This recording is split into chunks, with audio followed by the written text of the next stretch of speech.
Welcome to the Huberman Lab podcast, where we discuss science and science-based tools for everyday life.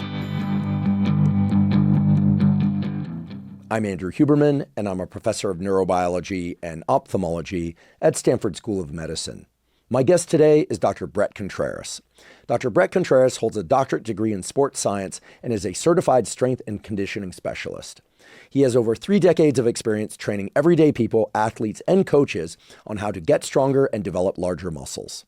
These days, Bret is best known as the glute guy for his pioneering of exercises for women and men to strengthen and build their glutes in order to be able to move better, prevent and heal pain and injuries, and of course, for aesthetic reasons. Today's discussion is a very important one because anyone interested in their immediate and long-term health needs to resistance train. The science is extremely clear on that. However, there are a lot of questions about how best to resistance train. Today, Bret clarifies how often to resistance train, what movements to do, and how to make continual progress, and in particular, how to build a resistance training program that is tailored to your unique aesthetic and performance goals. For example, we discuss how to prioritize the growth and strengthening of your glutes, or arms, or shoulders, or calves, or back, basically whichever body part or parts you need to emphasize while not losing progress in other areas, and in many cases, while still making progress in other areas. We also explain how to gain muscle while getting leaner, why the speed of your weight movements probably matters less than selecting the proper variety of movements to target all parts of a muscle, and Bret explains exactly which movements you should do in each workout to ensure well-rounded development of the various muscle groups, including, of course, the glutes. Dr. Bret Contreras is considered one of the most trusted voices in this entire space. And that's because he's highly credentialed, meaning he knows the science inside out. He also has trained thousands of people and he gets them spectacular results. In fact, the before and afters of his clients are nothing short of extraordinary. So if you currently resistance train or you want to start resistance training, and perhaps you're one of those people who's wary about getting too big, or you want to just grow one part of your legs and not another, or just your glutes but not have larger legs, or maybe if you just want to be bigger overall, today, Dr. Bret Contreras shares the knowledge that anyone, novice or experienced, can incorporate into their fitness routine to achieve better results faster. Before we begin, I'd like to emphasize that this podcast is separate from my teaching and research roles at Stanford. It is, however, part of my desire and effort to bring zero cost to consumer information about science and science-related tools to the general public. In keeping with that theme, today's episode does include sponsors. And now for my discussion with Dr. Bret Contreras. Dr. Bret Contreras, welcome. Dr. Andrew Huberman, it's a pleasure. Thank you so much for inviting me on. The pleasure is mine. I've been following your content for a long time now, and I and many other people are super interested in how they can resistance train best for the purpose of getting stronger. And let's admit it, most people who do some resistance training probably want some hypertrophy, some muscle growth, perhaps not in their entire body, some people do, but in specific body parts.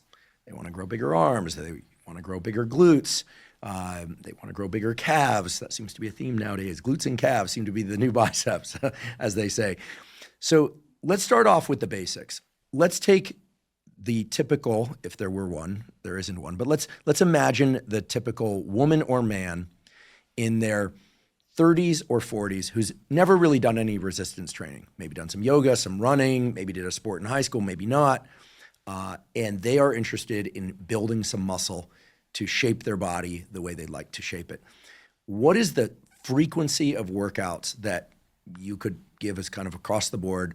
What's too many, what's too few per week? Yep. So I would say 2 times a week full body would be like the minimum. Now, you could see results training just 1 day a week. Imagine if you tracked your weights, and like if you had a coach that knew what they were doing, you could get good results just lifting weights 1 day a week. It would be a brutal day, but it would be full body. You'd hit mostly, the big, basic multi-joint movements. But if you stuck to that, you would see a lot of gains, and you could keep seeing gains for theoretically an entire year or two. If you want to maximize your gains, you need to hit a muscle probably twice a week. There's some evidence that maybe 3 times a week is best, but that's hard to recover from. But I would say for the majority of listeners who are eager to get started, you get so much of your results from the first set. Mm-hmm. The first set you do. The first work set. The first working set you do. And then, adding more volume, adding more frequency, it's not linear. So it sounds like if somebody is relatively new to resistance training, like they're in their first year of resistance training, the lower limit, given that most people don't have a coach and are probably not willing to put in the kind of intensity for a whole body workout to just train once per week, seems like twice per week, hitting each body part twice per week. So whole body twice per week. That's what I'm hearing. How many sets do you recommend per exercise after a sufficient warm up? In my online programs, I always recommend 3 sets. When I train people in real life, it's typically 2 sets. But I would say most of the world does 4 sets. Most people just generically do 4 sets per exercise. It's just kind of and most people do bro splits. They do body part splits. Like what the most of the world does isn't always what's best. And there's nothing wrong with doing 4 sets. It's just that people aren't focused. They just kind of go through the motions. You'll say, hey, Andrew, what's your workout? And if you go, well, I do, bench press, I do 135 for 15, and then I do 185 for 12, and then I do 205 for 8, and then 225 for 5. Well, that's what you do every week? Then why would you grow? Why would you adapt? Why would you see results from that? So a lot of people just go through the motions. When you have a plan and you're utilizing progressive overload, so we can talk about volume, frequency, all these things, but the main thing is, are you progressively overloading the muscles? Are you putting more tension on the muscles over time?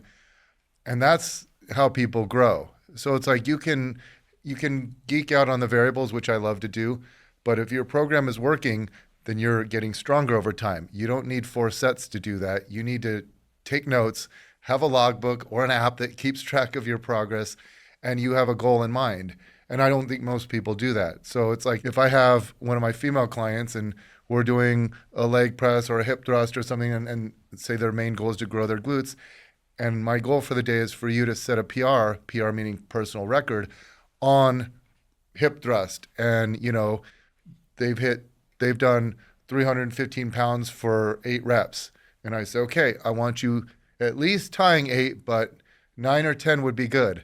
In the beginning, you can gain strength. We talk about newbie gains. You gain strength every time you come in for the first few months. It's the greatest time to be a lifter. It's so funny. In fact, you get spoiled, and then it's depressing when the newbie gains end. But if they reach the goal, if they say I have them warm up and then they hit 315 for 9 or 10, that's the goal is done. That's what I wanted. And so do you need a second set? Yeah, you can do a second set. You can also, a lot of my colleagues would say, you shouldn't go to failure your first set, because then your second set, you'll be fatigued, and you could do 4 sets where your 4th set is to failure.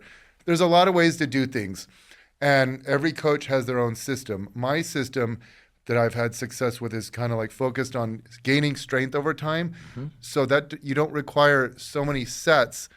In fact, I like my clients training 3 times per week, full body 3 times per week. Full body 3 times per week. Or LULUL, lower, upper, lower, upper, lower. With a rest day in between? No, Monday through Friday, lower, upper, lower, upper. Take Saturday and Sunday off. Wait, step it through because you're speaking fast. Lower, upper.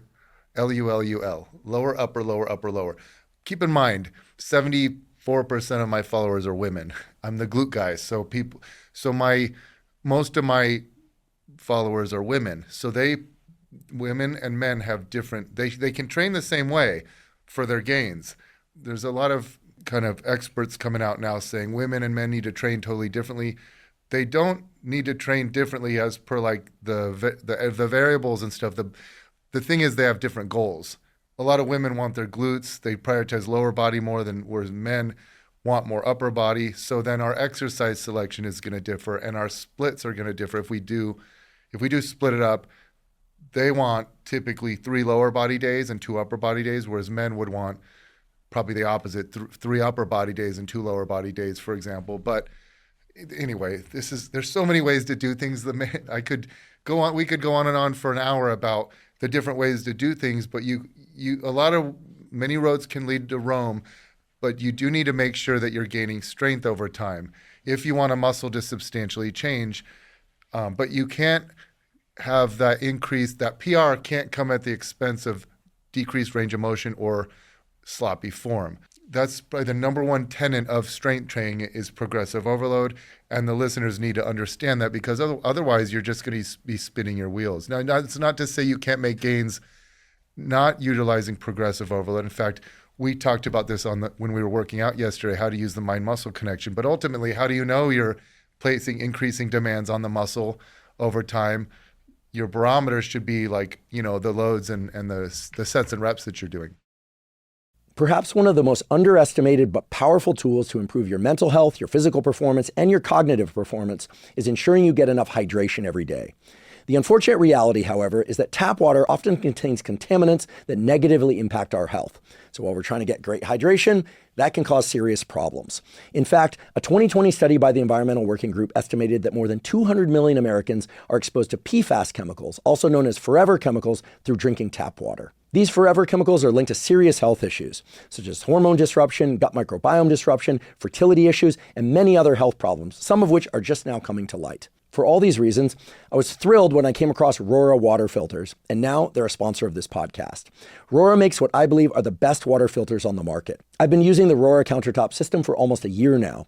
Rorra's filtration technology removes harmful substances, including endocrine disruptors and disinfection byproducts, while preserving beneficial minerals like magnesium and calcium.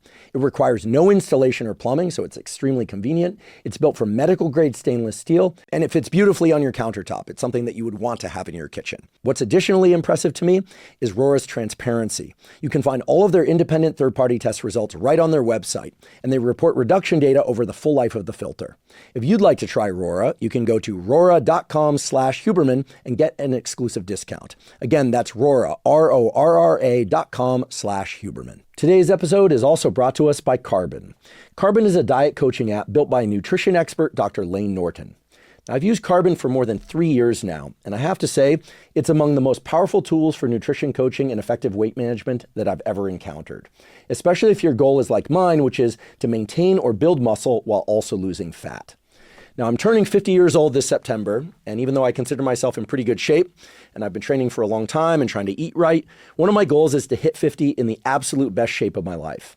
To do that, I'm dialing in my nutrition using Carbon with the goals of increasing my muscle mass, increasing my strength, while also decreasing my body fat. I've been raving about the Carbon app to friends and to family and to members of my Huberman Lab team over the last few years. And everyone who's joined me in using it has found it to be tremendously useful. In fact, some of those people are going to join me in my approaching 50 fitness goals and body composition goals. My birthday is September 26th, and so I'd like to invite you to join if you would like to improve your body composition and fitness to also use the Carbon app. Now, there are a lot of apps out there that are focused on fitness and nutrition, but what makes Carbon different is that it doesn't just hand you a one-size-fits-all plan. It actually learns your metabolism over time, and it adapts your program based on your results. It also allows you total flexibility in how you eat.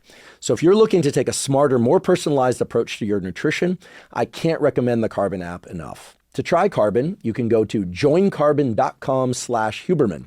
While Carbon does not typically offer trials or promotions, they've agreed to give a free 7-day trial to all Huberman podcast listeners. Again, that's joincarbon.com/Huberman to get a 7-day free trial.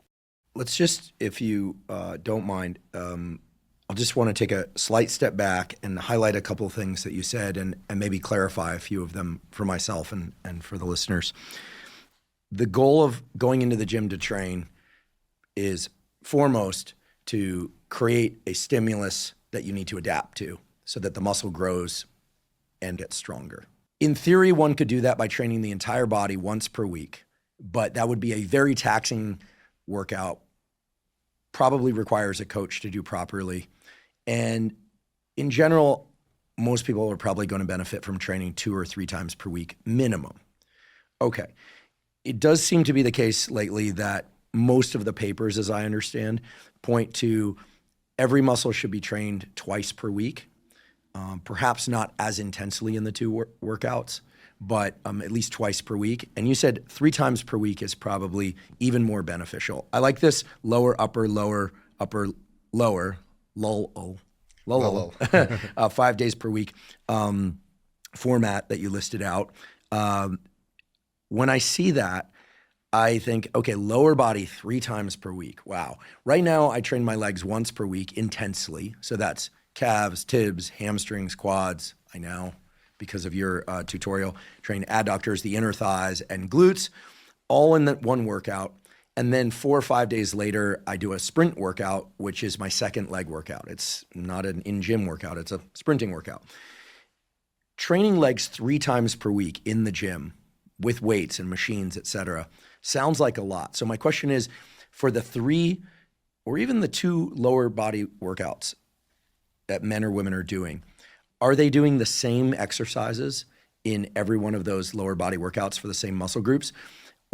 And in addition to that, are they hitting quads 3 times a week or twice a week directly?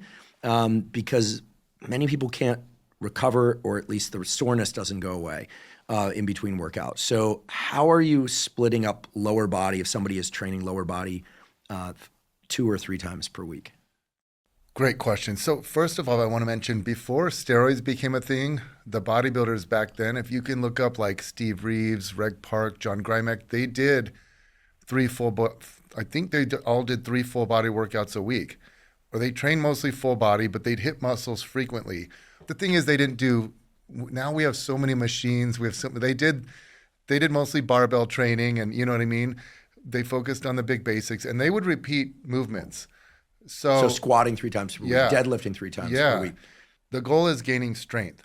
So with every person, it's unique, and there's so many ways to do this. If I have some people deadlift hard twice a week, they might get back pain, even if they're using good form. What if they're really weak, have really weak hamstrings in isolation, and I start giving them seated leg curls, and it transfers to their deadlift? The seated leg curls doesn't put stress on their low back. You get stronger by identifying weak links, and there's a lot of transfer between the different lifts. So I don't believe you need to repeat the same movements all the time. And I also think you should switch it up every month. And that's one thing I've had a lot of success with. With my system, I've had a lot of success. We have like a squat and bench press month. Then the next month will be a deadlift and chin up month. What does that mean? That means that during all lower body workouts, you're doing squats and deadlifts? No, you always do all the movement patterns. It's what you do first and what you focus on. That's what you're going for the PR on. But I'm not trying to have you get stronger at squats every single month. And if you don't like barbell squats, you can do, hack squat, leg press. It could be a single leg movement. It's the movement pattern. From the side view, does it look like a squat? Mm-hmm. So that could be a squat, hack squat, lunge, belt squat, leg press, V squat, step up, Bulgarian split squat, a lot of different lifts. It's a buffet. People can pick what works from the best side view. Does it look like a squat on 1 or 2 legs? They all work very similarly. So I want you getting stronger at those, but not every month, because the next month I might switch to like deadlift but they all have different rules. So here's what I kind of realized. Have you ever focused on? You say you don't want your chest and back. You're not trying to grow maximally. But let's say you're just trying to get as big as humanly possible. Have you ever said, I want to see if I can work my way up to 20 chin-ups? I haven't, but you mean in a single set? Yeah. No, I have not done that. Well, if you did do that, your back muscles would probably get bigger, right? Sure. But you'd be like, okay, I have this chin-up goal. I want to get 20 chin-ups. How am I going to get there best? I'm going to start doing more chin-ups. Maybe you don't like chin-ups all the time, so you do heavy supinated pull-downs. I've realized they transfer. There's like a one-to-one correlation. I never realized that till the last couple of years. Supinated, treating it like a chin-up. Okay, so for those that don't know, supinated means palms facing you. Palms facing you, pull down or on a pull-down machine Yep. to chest level or something in that to the front, obviously. You can recover quickly from those. So you could do chin-ups or pull-downs 3 times a week. But what else will help your chin-ups? Training more biceps. When I had my female clients start doing barbell curls and easy bar curls, their chin-ups went up. So it has its own rules. When you focus on like the chin-up month, you can hit these movements frequently. You can recover from them. But what about deadlifts? If I said you're going to focus on deadlifts this month, I don't know many lifters that can deadlift really hard twice a week. They beat you up, especially when you get strong. So you might, if you're hitting 3 full body workouts a week, maybe you only do heavy deadlifts once a week, but the other time you're doing a more like a hingy, like a stiff leg deadlift or a good morning, real strict, not going crazy. You might leave some reps in reserve, or you're just really strict so you don't get as sore from that. And then the other day might be you start out with a hamstring movement or something. These lifts have different rules that you figure out over time, and it also depends on the individual. Some people can squat 3 times a week. Some people can't get away with that. They'll develop hip pain, knee pain, low back pain. So there's kind of this art of how to design programs that allow the masses to build strength. But whenever you work with someone individually, you stray from it a little bit. But anyway, I do believe hitting a muscle 3 times a week is a little bit better, but it's more risky. You can spin your wheels. I don't want to say overtrain, because overtraining syndrome is something, but we all know what it means. It means stagnating because you're not properly recovered. You're spinning your wheels. And it's really hard to recover from 3 times a week. So that's why the safest bet is hit a muscle twice a week. But I think if you know what you're doing, you can do 3 times a week. My understanding and my experience is that if you do a proper warm-up and then you train close to failure or to failure for 1 or 2 sets, maybe a third set, that it takes at least 3 or 4 days for that muscle to recover. Now, I realize some people recover much more quickly, but I feel like most people don't.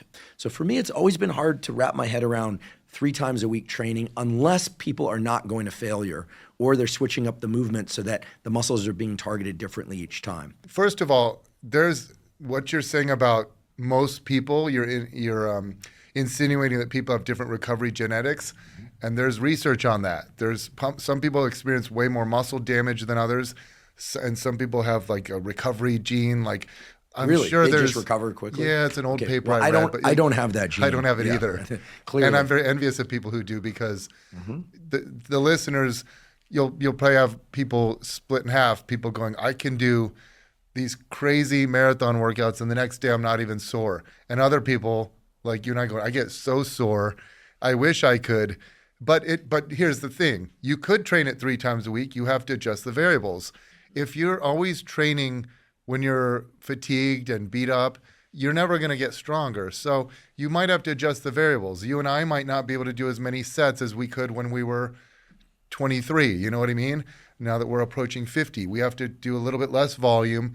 Maybe we can't train 3 times a week, but we could train twice a week. But everyone's unique. But in general, everyone can recover from 2 times a week. But you might not be able to recover if you do, touch and go deadlifts, to failure being like where you're maintaining really good form. But some people can just round their backs and keep going. And then the next day you feel like you got hit by a bus. And a lot of times it's the muscle damage, but it might not just be muscle damage. It could be connective tissue. It could be fascia and other, structures too that are just, if they're damaged, it signals the central nervous system, hey, don't maximally recruit these muscles.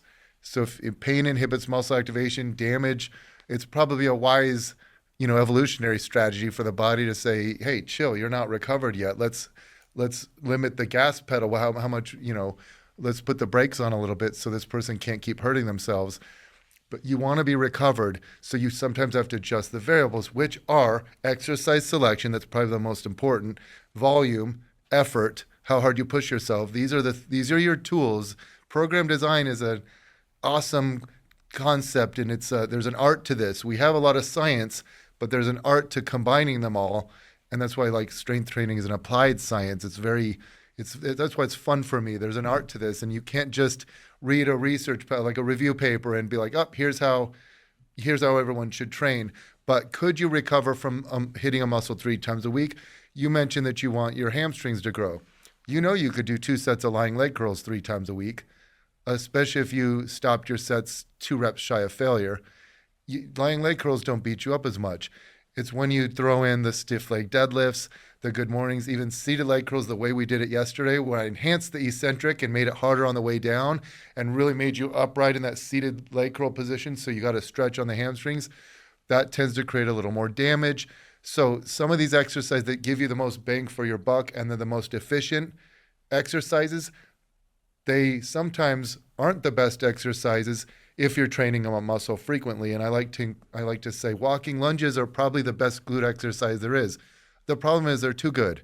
if you really go to failure where you can't get another step with they can beat you up a lot. If you do 3 or 4 sets to failure and then you're trying to train legs 2 days later, there's no way. Like, you'll be so sore, it'll be counterproductive. That's why I like step-ups more than lunges, not because I think they're more effective. They're just more conducive to training a muscle frequently. And this doesn't get talked about enough. There's an art to training frequently. So when men, we grew up we're almost the same age. We're both 49 right now. We grew up where bodybuilders trained legs 1 day a week.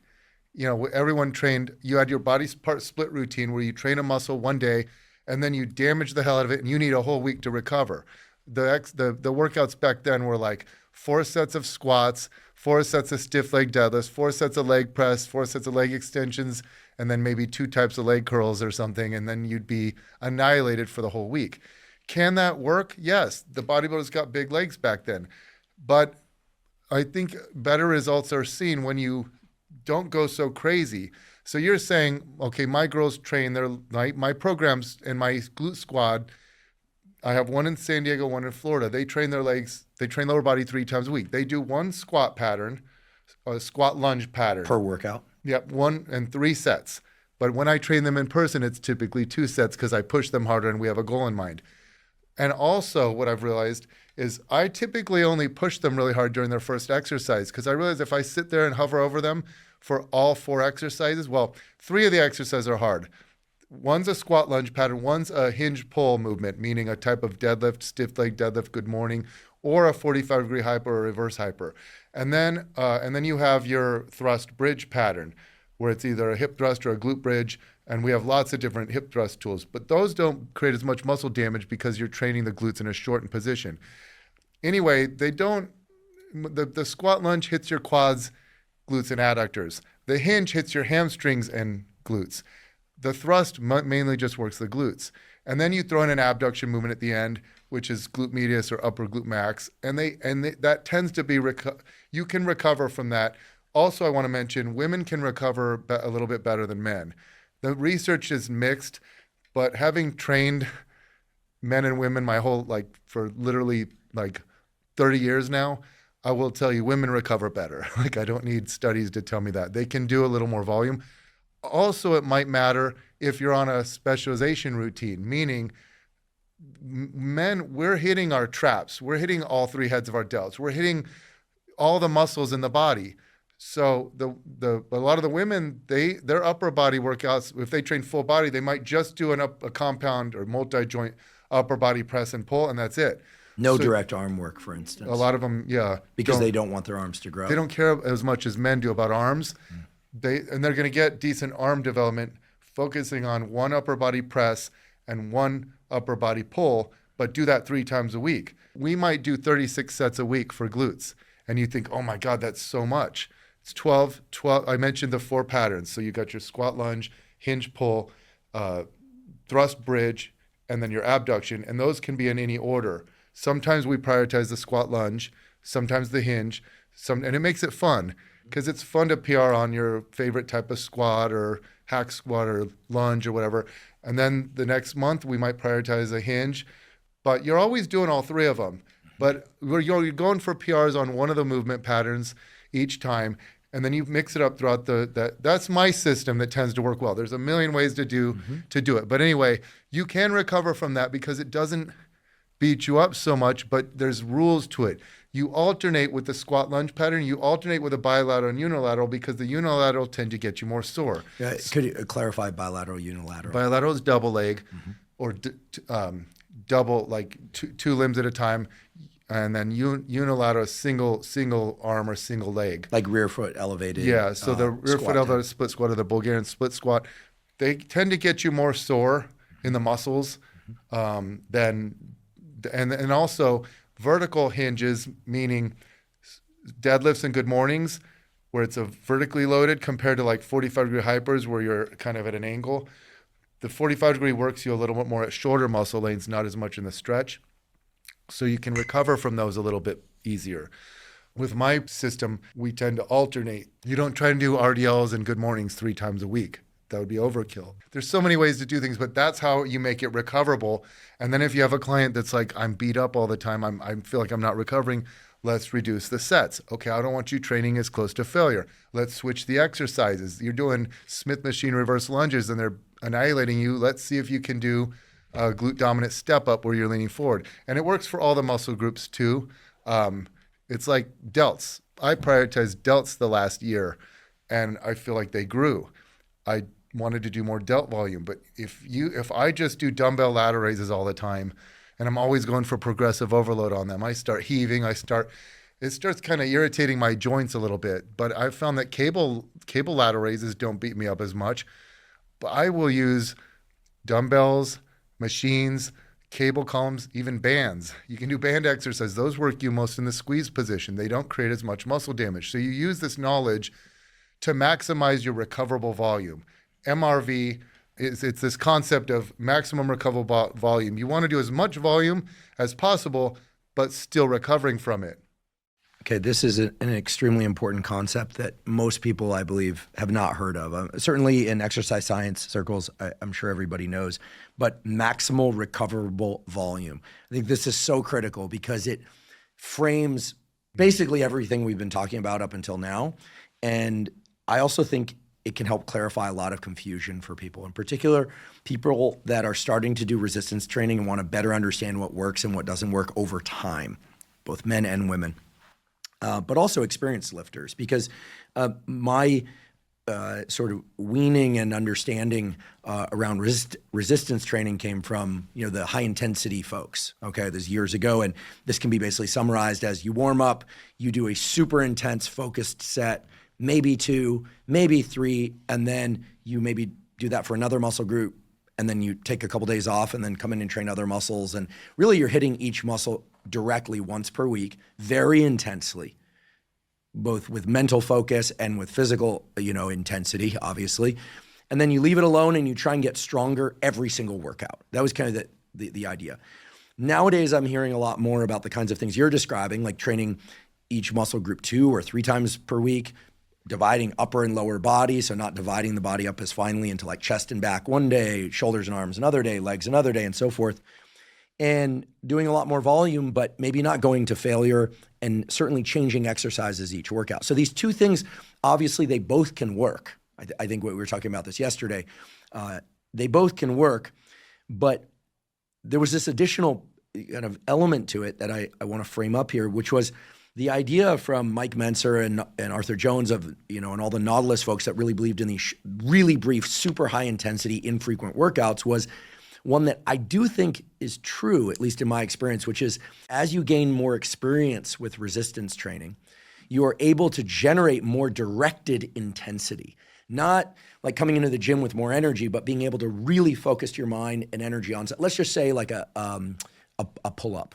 Rather than just trying to get one's chin over the bar, which is what we do early on when we're trying to get pull-ups and then just count pull-ups, you drag yourself slowly out of the bottom position, paying attention to really using your lats and not using the biceps. So like focusing on elbowing someone behind you, you get to the top, you try and bring the bar to your chest or even lower to like the, for lack of a better way to put it, to the nipples, and then really squeezing the lats and then lowering yourself slowly.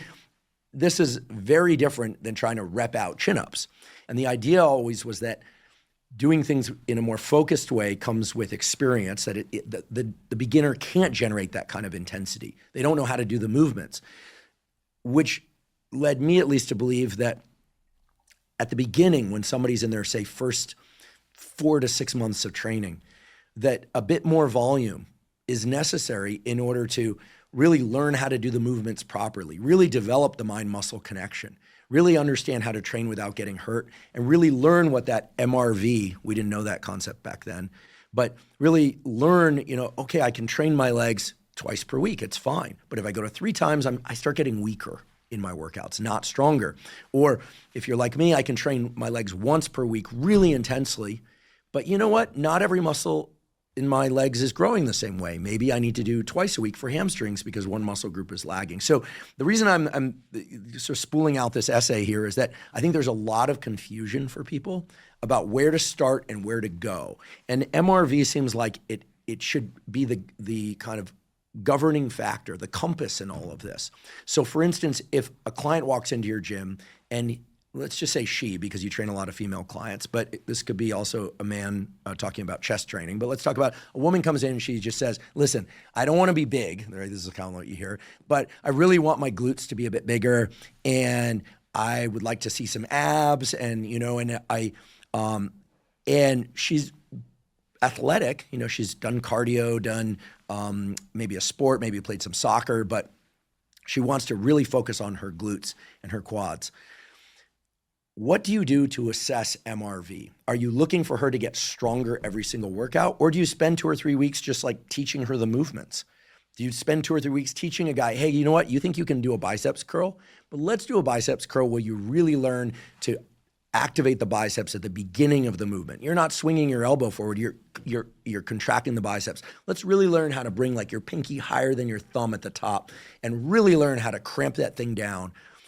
That to me is a skill. It's something that requires time and it eats into recovery. So the bigger question in here is how do you determine MRV? And is skill and ability in being able to target muscles a factor in MRV? Because to me, it seems like the most important factor. Forgive the long question. So yeah, that's the hard thing about working with people online compared to in person. Online, you kind of have to have a generic cookie cutter approach. In person, you can individualize it and assess where they are. If I have a beginner, yes, I agree with you. They benefit from more volume to have the motor learning and gain the coordination. Also, you should, I remember standing in the mirror when I was like 15, 16-year-old flexing. And I'm like, how do I flex my lats? How do I flex if you can't flex your muscles, how can you flex your muscles against resistance? Super important point. Yeah. I mean, I'm just going to highlight it. I'm interrupting you to highlight that. If you can't contract a muscle without a weight in your hand or on your back or whatever it is, you're not going to be able to properly train that muscle. So you can use what Mel Siff back in the day, a legendary sports scientist, he passed away too soon, but he wrote the book Super Training. But all of us strength coaches back in the day, that was our Bible. And he called it loadless training. But yeah, you want to flex and squeeze, but then after a while, you don't need to do that. You can use that. You can feel that muscle doing any movement if you want. Do you think people could do a self-test, for instance, where just on their own in their bathroom with no one around, they could just kind of walk from, calves up, just not walk physically, but just move from calves up. Like, can you flex your calf on both sides? Can you generate a hard contraction? Can you do that for your quad? Can you do that for your hamstring? That to me seems like the most important thing to do before touching a weight or a machine, because then one can get a real sense of what kind of neuromuscular control do they have, because it's going to vary by sports, by injury history, by genetics, by all sorts of things, right? Men probably have an advantage when they start out because, when we were going through puberty and you're like, oh, wow, my body's changing, and no one was looking and you're in the mirror. I remember. Every dude flexes his bicep. Yep. And you're like, you practice flexing. Well, that's training. That's resistance training. You're flexing your muscles. You're providing the resistance, and there's some evidence that you can gain muscle that way. There's a classic study by Brittany Counts, where with the biceps, where one side used a dumbbell, the other arm just body weight, just like concentrating, using no load, 4 sets of 20, flexing your arm throughout the range of motion, trying to squeeze your biceps. And interestingly, this arm grew the triceps because you're using your triceps to provide some of the the no weight arm. Yeah, the no weight arm. And so that's pretty wild. Yeah. So you can, but then how? But I'm not suggesting that's the training people stick with. Right. I mean, this is sort of like an assessment. An like assessment. A self-assessment. Yeah. If you can't feel your muscles, if you can't flex your, it's kind of hard to how do I flex my delts just standing here? But you start tweaking the body and contorting, and you're like, oh, I can feel my delts when I do this. Flaring your lats. That took me some time back, 30 years ago when I started. And then you start to realize, oh, and then another thing, sometimes you go to a gym that doesn't have a lot of equipment or you're limited in loading and you're like, I'm going to do lat pull downs, and you figure out, wow, I feel my lats more doing it this way. Lifting is a lifelong journey. You can always be improving your form. You can always be learning new skills. But in the beginning, yes, you want to learn how to flex your muscles. You want to learn how to perform the exercises with good form, gain the coordination factor, the neural gains. Then over time, most of your gains in strength will come from the muscle growing, from hypertrophy. I think these are incredibly informative things to do, because then when you arrive in the gym, perhaps you put more priority on the muscles that you have a harder time contracting. Well, this was like proposed by this researcher, Vladimir Janda, whatever, and kind of got trickled down. I know Stu McGill, you've had him on the show. He started talking about glute amnesia. And then it gets a lot of backlash because people are like, oh, really, you have glute amnesia, your glutes don't activate at all. But what we're talking about is some muscles, and I learned this from doing EMG, electromyography testing back in the day. I'm like, man, when people walk up stairs, their quad activation is through the roof. When you just stand up from the couch, quad activation through the roof. Glute activation doesn't get very high during everyday normal movements. So they're probably more prone to atrophy and disuse. The muscle will shrink. You're also not activating as much. Why would the neural gains be as efficient? And then probably there's a genetic element too with your anatomy and with your sport history and stuff.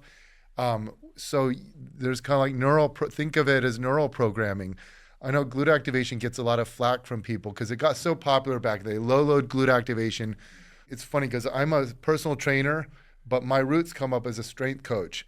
I wanted to work with athletes earlier in my career, and I think that's what differentiated me from all these bodybuilding coaches. Have a different mindset. I have more of a functional outlook on things, but also we were doing low load glute activation back in the day, and there were all these coaches. The popular strength coaches were doing it in the early 2000s up until the late 2000s. What's low load glute activation? You're using lower loads, body weight or bands, and you're just doing movements you're not going to failure. It's not a working set. You do it in the general warm up, your dynamic warm up.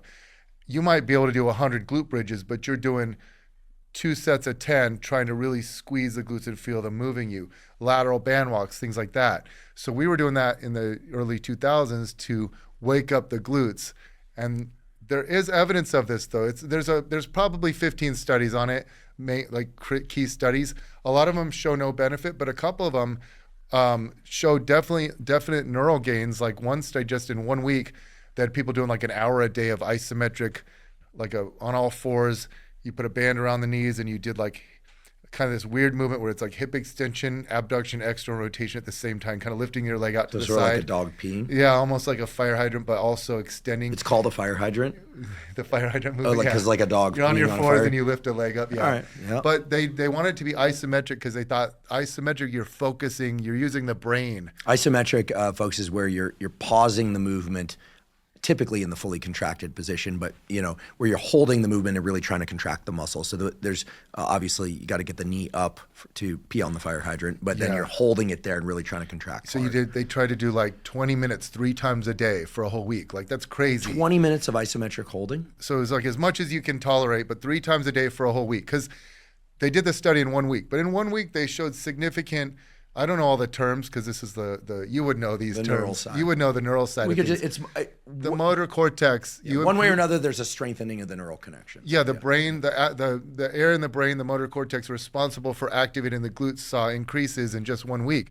But it's obvious. It's obvious you can improve that side of things. So, but then here's the thing about what we're talking about. People get carried away. You can get sidetracked. MRV can distract you. People get obsessive with the number of sets. The main thing is, are you gaining strength? And I don't mean all-time PRs every single, especially if you've been lifting for a lot of years like you and me, can we keep going up in strength? But you set a baseline on week 1, and can you gain strength for 3 weeks in a row after that? And then you switch. Then you start at a baseline, can you gain strength? And are you kind of moving up over time? You said it yesterday that it's going to be a jig. What did you call it? A saw, but it's up into the right sawtooth pattern. Sawtooth pattern, but up into the right. Over time, are you making gains? And that's where I've been heavily influenced by a powerlifting coach who passed away, Louis Simmons. I really like the idea that his powerlifters were platform ready year round. They would max out year round. And I'm going, how do you max out on squats, deadlifts, good mornings, year round. They'd have one max effort day a week, and then they'd have a dynamic effort day, where they focused on speed or like reps, but it wasn't going crazy. But their max effort day, they'd switch it around a lot. That's how they could compete year round like that. And, a lot of what I do is influenced by him. All of us strength coaches back in the late 90s, the early 2000s he was our primary influence. And you could talk to all the popular strength coaches back when I came up. They would all say they were influenced by Louis Simmons, but he did things a certain way where now I'm going, okay, it makes sense to me now after studying biomechanics. He used a lot of bands and chains. That's a little bit easier in the stretch position, a little bit harder in the end range position.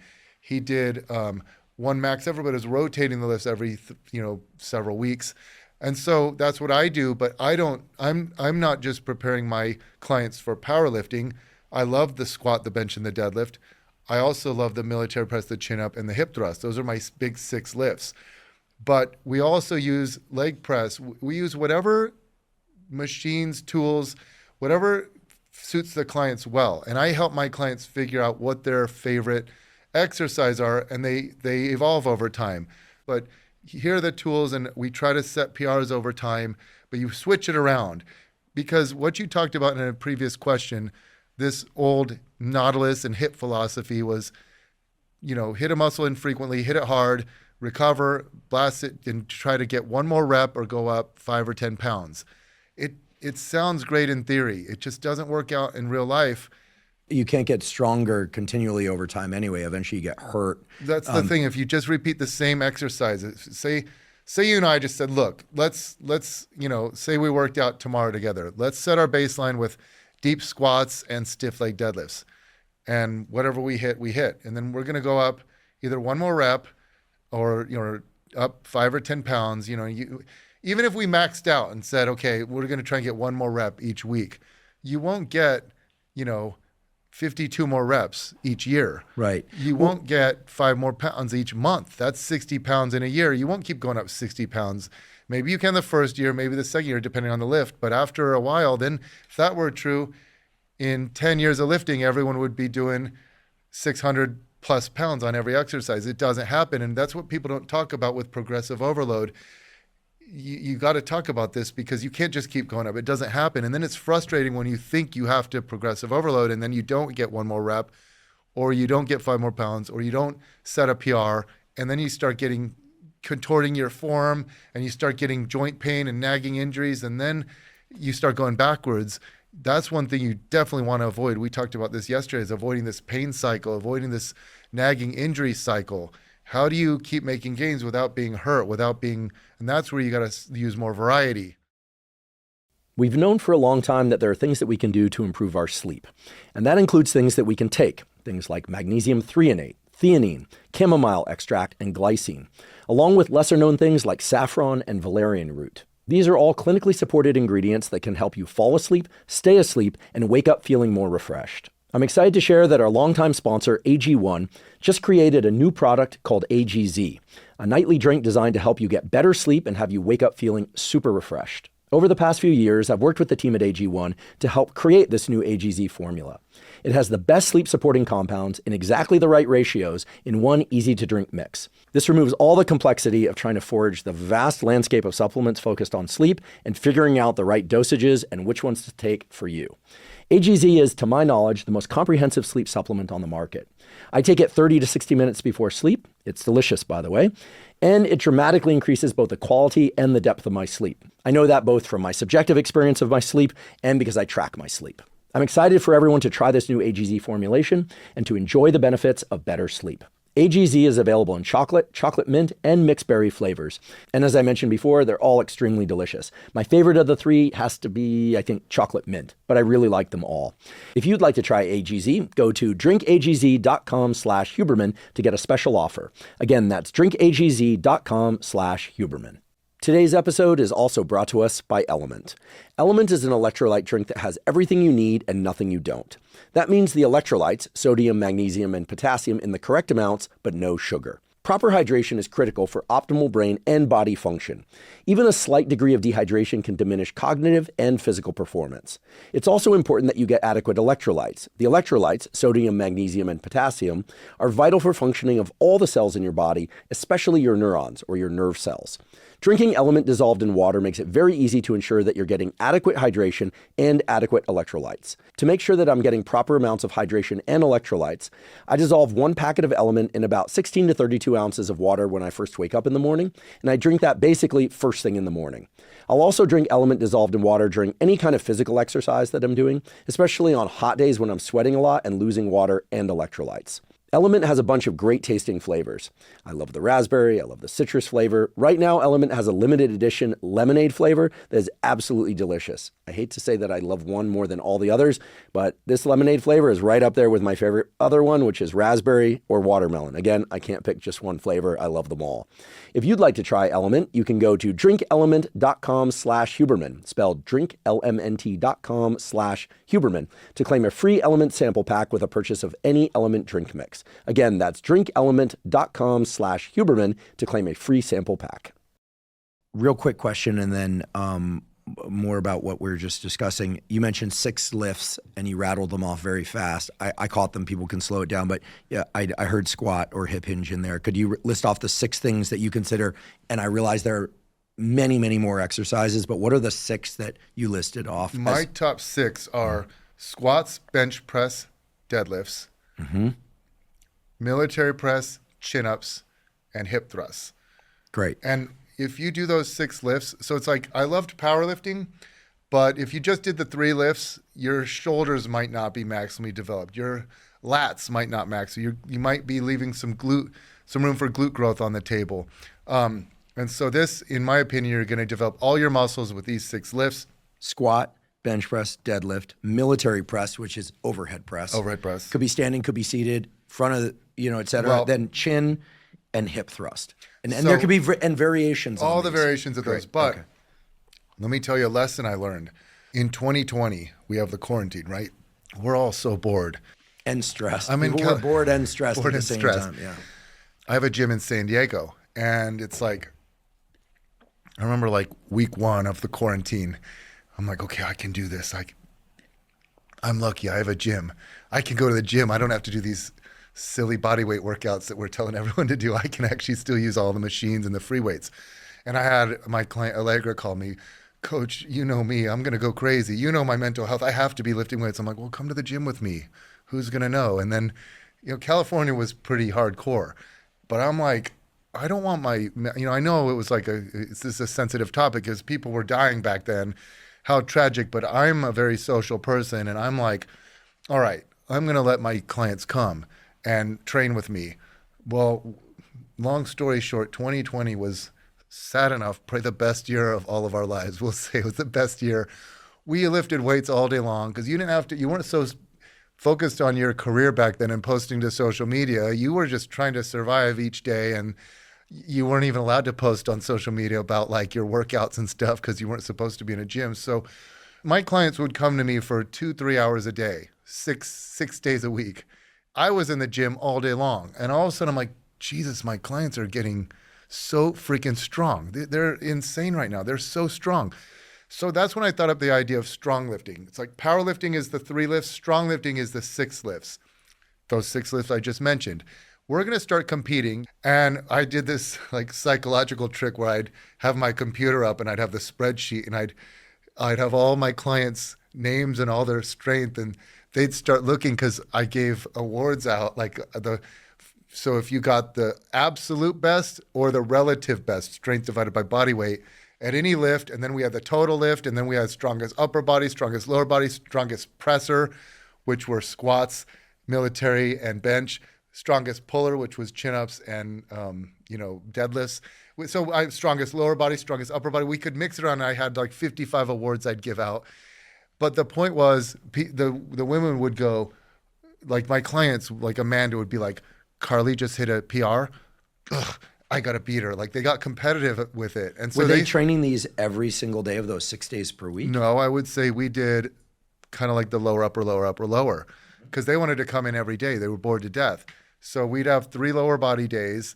And we would do probably a variation of each, but some days it would be like we're trying to squat really hard. Some days we're trying to deadlift hard. You can't squat, deadlift, and you could hip thrust hard 3 times a week. That works you in the squeeze position. It doesn't beat you up as much. But as we start getting stronger at deadlifts, we realized some things. We were doing touch and go, meaning you bounce the weight up. You don't reset. You don't set the weight down, reset it, then lift it up. You're stronger when you do touch and go compared to reset reps. I remember my client Ashley Hodge hits 315 for 18 reps. And like Dominique gets it 315 for 11 reps. And it's the environment's crazy. We have their PR song going on. You know, what song do you want to hear? It's blaring it at max volume. And you have 10, 20 of your lifting partners, your colleagues around going, come on, you got it, come on. The videos back then were crazy. And they're hitting these crazy PRs. And then they say to me, Coach, I don't know. Cool, I set a deadlift PR, a touch and go PR, and then I'm sore for my next week and a half is shot. It can take, when you're really training that kind of psychological arousal, when you're training that hard and doing like some lifts, like that hack squat you have at your place, it's more horizontal. You can keep going with it. If I'm there going, come on, Andrew, you got this, keep going. You get in some zone. There's some lifts where you can just keep going. And then it annihilates you so bad, your knees are sore for a week. So we kind of realized then we're not going to train with that. We're not going to yell at each other. We're not going to train with music. It beats you up too much. We're not going to do touch and go. We're going to do reset reps, and we're going to do lower reps with stricter form because they beat you up too much. So we learned when we were training for it, we learned some stuff can beat you up too much, and you don't know that until you've hit it, until you've worked that hard and you got really strong. Most of the listeners, Ashley Hodge weighed 130 pounds and hit 315 for 18. Now she's even stronger, but most people never train that hard. Most people need to train harder. Then there's the category that people who train too hard. What we now know is that that Arthur Jones back in the day, the Mike Mentzer approach, hit once all out set to failure. That probably is the most efficient way to train, the most economical way to train. You're in the gym. You can be in the gym 45 minutes twice a week and make good gains. The problem is it leads to injuries over time if you don't rotate the exercise, and you don't have to perform every set to failure. In fact, there's some evidence now emerging that you can get just as much hypertrophy, similar strength gains, but you might want to leave a rep or two in the tank and do a little more volume. So everything's very nuanced, but when I moved away from San Diego, I moved to Vegas. My squad is left to train on their own. Well, I was always there to watch them, and so if I'm training you, Andrew, and you're like, Coach, my low back feels a little off. And then I'm going, okay, we're not deadlifting today. Or if you're like, my knee feels weird today. Okay, we're not going to squat today. We're going to do this instead. I'm there to swap it out. But if I'm not there and you push yourself through it and you do that for a few weeks, now it becomes a chronic problem and it takes a long time to go away. So now my clients are with me not being there, they're getting injured more often. They start developing nagging low back pain and things like that. So now I've learned I still love strong lifting, but you can't just keep getting stronger at the main barbell lifts week in, week out. You've got to introduce more variety. You have to, so we now cycle things around and we stray, but it's still about progressive overload, but we incorporate more machines, more, like you said, overhead press. It could be dumbbells, it could be Smith machine, it could be barbell, it could be seated, standing. But you can pick a lift like what Louis Simmons would do back in the day. You can pick a lift and get stronger at it for a few weeks, for a month, and then recycle it. So we're always using progressive overload, but you can't always just go set all-time PRs every week in the gym. It doesn't work that way. And that's the hardest thing to instill into people is this topic of progressive overload. What does that look like over the long haul? What does it look like over a 30-year lifting career? One of the things that I've done as the years have gone by in order to generate hypertrophy and strength increases, but not necessarily by always trying to add more weight, is to change my mindset around lifting, where after a couple of warm-ups, do the work sets. Typically for me, that's 2 to 4 work sets per exercise. Generally it's 2, occasionally 3, rarely 4, but The idea is to make the final reps of each set, each work set that is, as difficult as possible. It's completely transformed my progress in the last, I would say, 2 or 3 years, where I'm making more progress in the last 2 or 3 years than I did in the previous 8, despite having been at the resistance training thing for a long time and not really changed much else. So the idea is always trying to do repetitions in really good form, always trying to isolate the muscles that I'm trying to target. For compound movements, I'm not trying to isolate one muscle, obviously, but to execute the movements properly in the case of compound movements. And then as the set gets harder and I can say, okay, failure is approaching somewhere, to stop counting repetitions and just focus extremely hard on the form and execution and the targeting of the muscles, so that a lot of times I don't even really know how many repetitions I did. Of course, I know how much weight I'm moving, but I just keep telling myself, make it harder, not easier. Make it harder, not easier in the final 2 to 3 repetitions of the set. Sometimes I'll go to failure where I can't move the weight anymore. Sometimes I get close to it and just stop. And I've noticed that for me, this is translated to better strength and hypertrophy increases, but also just better ability to execute the movements and far fewer little nagging aches and pains and things like that. So it's been an inversion of the mindset of like complete X number of repetitions at a given weight, then increase it every couple of weeks or every workout ideally. My mindset is, nope, I'm going into the gym to use the weights as a tool to generate adaptation, strength and hypertrophy increases. And I'm going to make each work set as hard as possible by making the final 2 or 3 reps harder and resist the temptation to move the weight just to complete more repetitions. I just would like your reflections on that, because I'm actually interested in getting better at what I'm doing. And I imagine that is useful, but you're probably going to tell me that there are times when I should just actually try and max out the number of repetitions I can do. Well, I watched you lift yesterday, and you do a good job of that. So there are people who use sloppy technique, and you come in and as a coach, oh God, I got to really clean up the way they lift, their form, their tempo. Then there are people who are really, really strict, and you're like, okay, you could benefit from, you typically with women, you'll see this with like people who are real big on yoga and Pilates, and then they come to lift weights and they think everything needs to be so slow and controlled. And this is going to be a shock to the listeners. Tempo doesn't affect hypertrophy that much. You can have like a 1 second repetition and an 8 second repetition, and it builds muscle similarly. Really? And it blows people's mind because they go, what? You don't have to control the negative. You can't just like let the weights crash down, but as long as you are controlling the weights on the way down.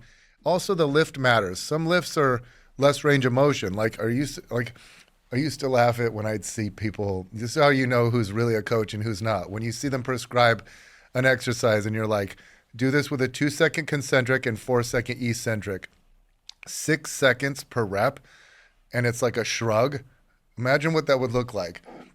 Shrugs are like explosive, 1 second per rep, if that. Some lifts are just quicker. And then if you see that they prescribed a set of 12 and it's a 6 second, okay, 6 times 12 is 72. That's a 72 second set. And then you're telling them, and it's a step up. So you got one leg, then you go right to the next leg, and then you're saying rest 1 minute. You'd be breathing so fast you would not have a productive second set. But I digress.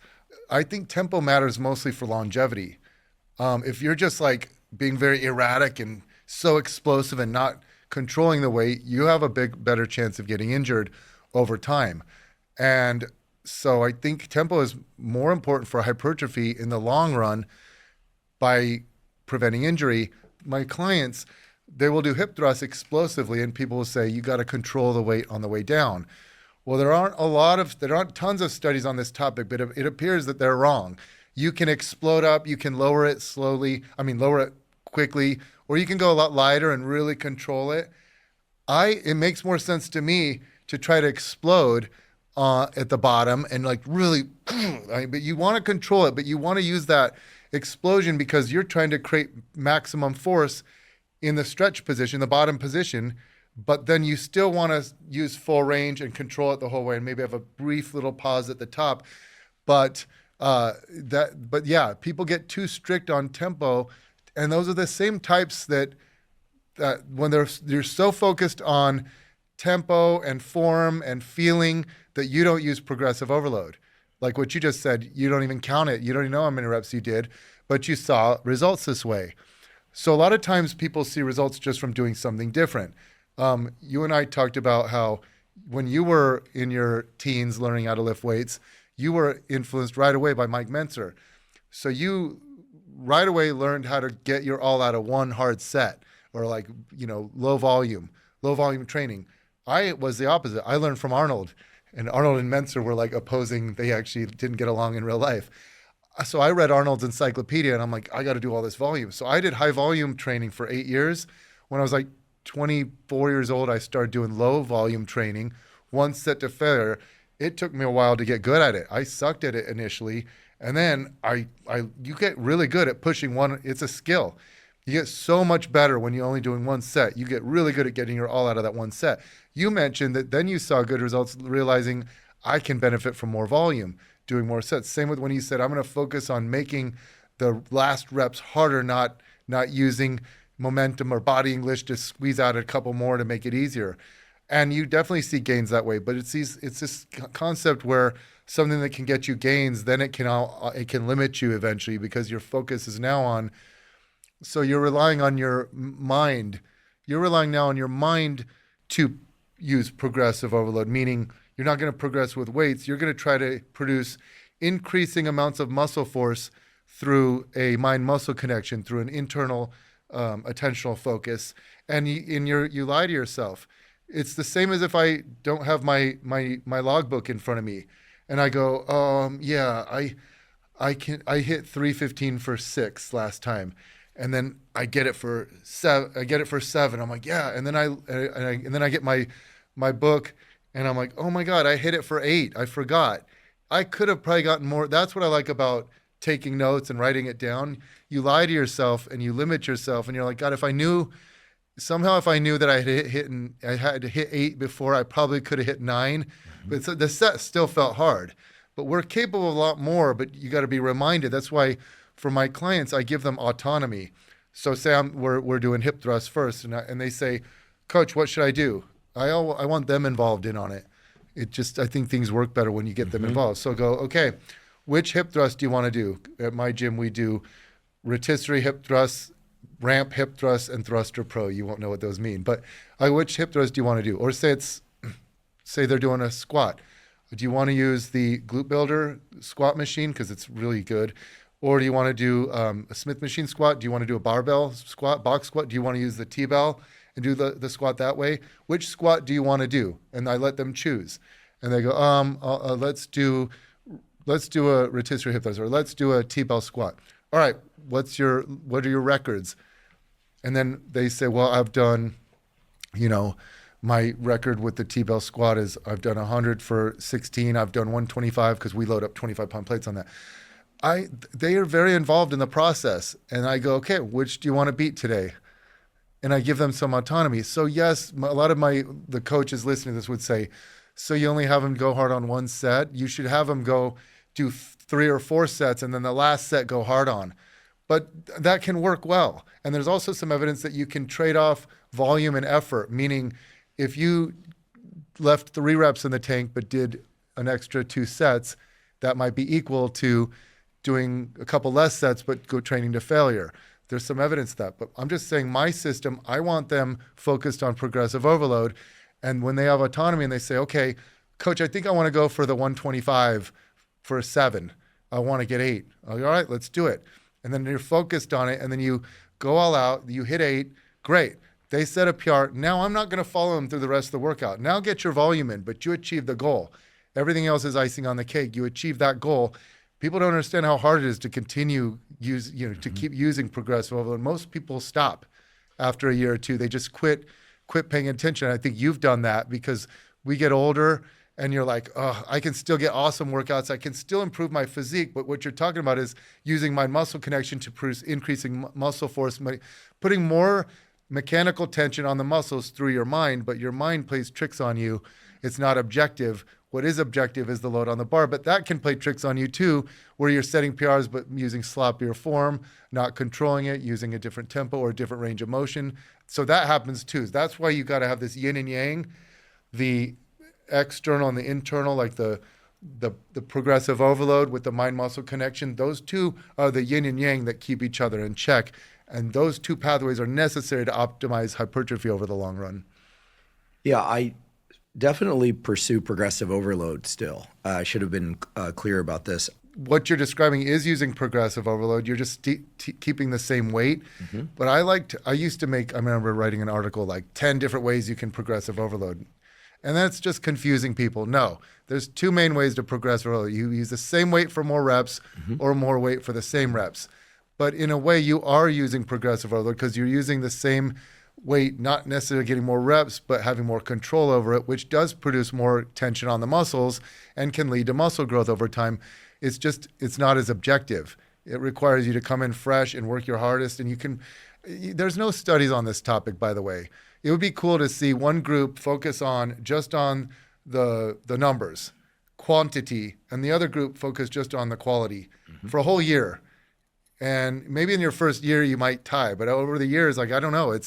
I'll tell you who I think will look better, men and women. I think the people that focus on quality, and that raises a new question. I would disagree. I'd say the quantity group, but you mean just heavier for more reps? Either beating the reps or the load, but because I think people can get too caught up on quality to where they never go heavier, and they're cool. This is your area of study, so I trust your answer. But people will agree with you. Like it'll be divided. If you put up a poll, what do you guys think about this? You'd have 50% say quality, and then 50% say quantity, because and over the long run, quantity leads to injuries, and we don't talk about this enough because it's like the typical bros in their 20s that are like just squat, deadlift, and okay, how does that pan out 30 years or 20 years from now when you've been, lifting? They don't even understand. They haven't gotten there. You have to have the nagging pains. You were like, should I deadlift today, or should I do, single leg RDLs or like a seated leg curl? I have a thought around the role of the gym and training and recovery as it relates to how one feels outside of the gym. Okay, I don't think I'm alone in this, although I've never heard anyone bring this up as a kind of like formally introducing the topic, which is for many people, including myself, the reason I train 3 times a week, different body parts each time I train, is because I also like to run. The other reason is I love to train, but after 3 or 4 days a week of resistance training, I'm not as excited to resistance train. I want to arrive in the gym excited to resistance train. I also have other things in my life. And it's not just a matter of time. If I'm training with the kind of intensity and frequency to maximize hypertrophy, a lot of times I'm tired. I need a bit more sleep, and I'm not going to get that sleep. I have a very, very full life. I often say my dance card is very full, and I think I'm not alone in this. So I feel like for a lot of people, the ideal training frequency for them has something to do with, yes, they want bigger glutes. And yes, they want to be leaner. And yes, they're willing to work hard in the gym, but that they also have to acknowledge like the real life constraints. Like how often are they really able to train 5 days a week? Maybe in certain phases of the year they are, but I found to be very beneficial to kind of set a minimum of 3 workouts per week in the gym, resistance training, 2 or 3 cardio workouts per week, and then stay with that and adjust the intensity and do these various things that we're talking about so that I wake up in the morning feeling pretty fresh, so that I can focus when I work, so that I'm not, dragging, and that I can, like carry my luggage through the airport like I had to do the other day without feeling like my body's going to explode in pain or something like that. Because at some point, the gym, for many people, is the end point. But I think for far more people, the gym is a tool to create a body that can do things in the outside world, including feel refreshed. And so that's why when we started off today and you said, well, in principle, one could get away with training once per week, whole body, but you'd have to put so much intensity, you'd probably feel like garbage for the next 2 or 3 days, and then pretty good for the remainder of the week. Maybe divide that into like 2 or 3 workouts, right? Or this lower, upper, lower sounds great, but 5 days a week of training, even if it's, varying the lifts, et cetera, just even like commuting the same way to the gym. I don't want to sound overly lazy here, but again, people have stuff to do. It would be awesome if people would look at their schedule, I think, and say, how many days a week can I go to the gym and really put real work into it? Progressive overload, focus training, all these things. How much time can I really dedicate to that? And then back engineer the ideal split and way to work out from there.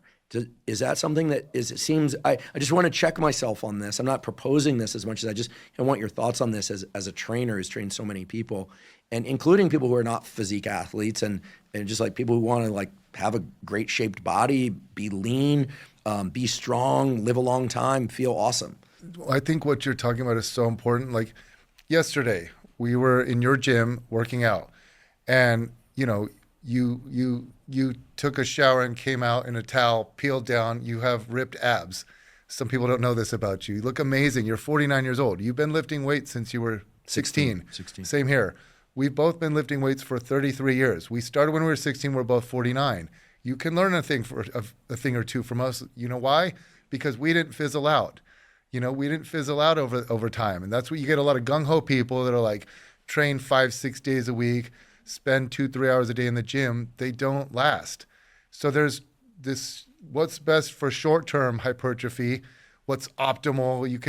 We can geek out over what's optimal, but the main thing is what's going to keep you motivated. Also, you're not going to, if you train, even training 5 days a week is tough.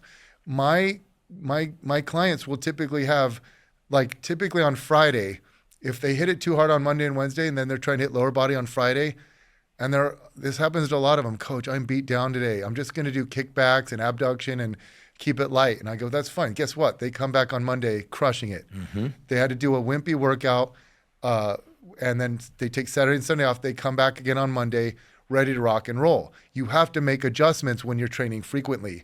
When you're training 1 or 2 days a week, you don't have to make that many adjustments because you're recovered. The more frequently you train, the more adjustments you have to make. You have to auto-regulate based on biofeedback, meaning like you just got to listen to your body and stray from the plan. But what you're saying is you start feeling overwhelmed. You're not as psyched when you start trying to lift 4 or 5 times a week because you also like to be functional. You sprint, you run, you have a life. And you've learned that 3 days a week is what the optimal frequency for you and your lifestyle. And you look amazing. And so you figure that out. Most people don't ever figure that out. They don't think out. They just are these robots going through life and they don't think for themselves. And so that's what I encourage people. You're going to see way better results training 2 days a week, but you're psyched up, you're recovered, you're itching to go to the gym. Compared to if you train 6 times a week and you're always sore, you're beat up, you're dreading it, you don't use progressive overload, you just go through the motions, and it's just to check off a box. And you're not going to see many gains that way. So you're absolutely right that I always say we talk about anatomy and physiology and we ignore the psychology component. The psychological component is huge, and that gets ignored. And I try to help people tune into that as a coach. And I try to stray from, I have my system, but I've had great gains, with people's strength far from the norms. I remember this client, Sammy, I had in 2013, and I'm like, she's the strongest one of the group. I started training 6 bikini competitors all at once. I didn't even have a gym at that point. I trained them out of my 6th floor condo in Phoenix, Arizona. I smuggled equipment up to my 6th floor when the security guards were distracted. And I had 6 pieces of equipment, and they got so strong. I think Sammy probably doubled her glute size in 6 months. But I'm like, every Monday, I only trained her twice a week, Monday, Thursday back then. And I'm like, every Thursday, her workouts suck. And I'm like, oh my God, she's gaining so much strength, but every Thursday workout sucks. I'm going to just give her 1 set to failure. And 1 set to failure so she'd do like 5 or 6 sets on Monday, 5 or 6 sets on Thursday. And the other girls would go, Coach, why does she only have to do 1 set? And I'd go, you can do 1 set if you want. I think you want to do more. I don't think you want to do 1 set. Most people want to do more volume. But I'd say it's because she's so strong. I remember I had this 106-pound kettlebell they were deadlifting, and she 160-pound kettlebell? No, 106. 106. But she quickly got to where she could do it 50 reps. So I had to buy a 203-pound kettlebell. It looked like a cannonball because I didn't want to have like a barbell and This is on the 6th floor of an apartment? Oh my God, no wonder they didn't want you to have weights in there, drop through the floor. I know. And I look back because you still see the video on the YouTube. It's hilarious because the bench was against my TV stand, and I had travertine tile, and I'd pick up this easy bar and set it in their laps, and they do hip thrusts. You see in some of the videos like this red envelope, like the Netflix, back when we used to order Netflix DVDs. That's how long ago this was. But if they were to drop the weight or their feet slid out, I would have cracked my tile. But anyway, I saw great results just having minimal equipment. But she could gain a lot of strength, but she did best with single sets. And there's one study I remember on the ACE gene, the angiotensin converting enzyme gene. I don't know what the hell that has to do with strength and volume, but there were like different alleles. This is not my field, but like different phenotypes or whatever. No, phenotype, I don't know, whatever. Yep. This was years ago when I read this study, but it seemed that some people do better with lower body doing single sets versus multiple sets. Interesting. And that study was like 12. That study was, I think, a lot of years ago, maybe like 10, 15-year-old study. But there's probably a genetic element to how many sets is optimal for us. But she saw that if I had to do 3 lower body workouts a week, she spun her wheels. Could I have said, we're going to do 3, but we're going to do more sets, way less effort? But who likes stopping 5 reps shy of failure? Yeah, it's hard to do. It's hard to do when it's easy and you stop.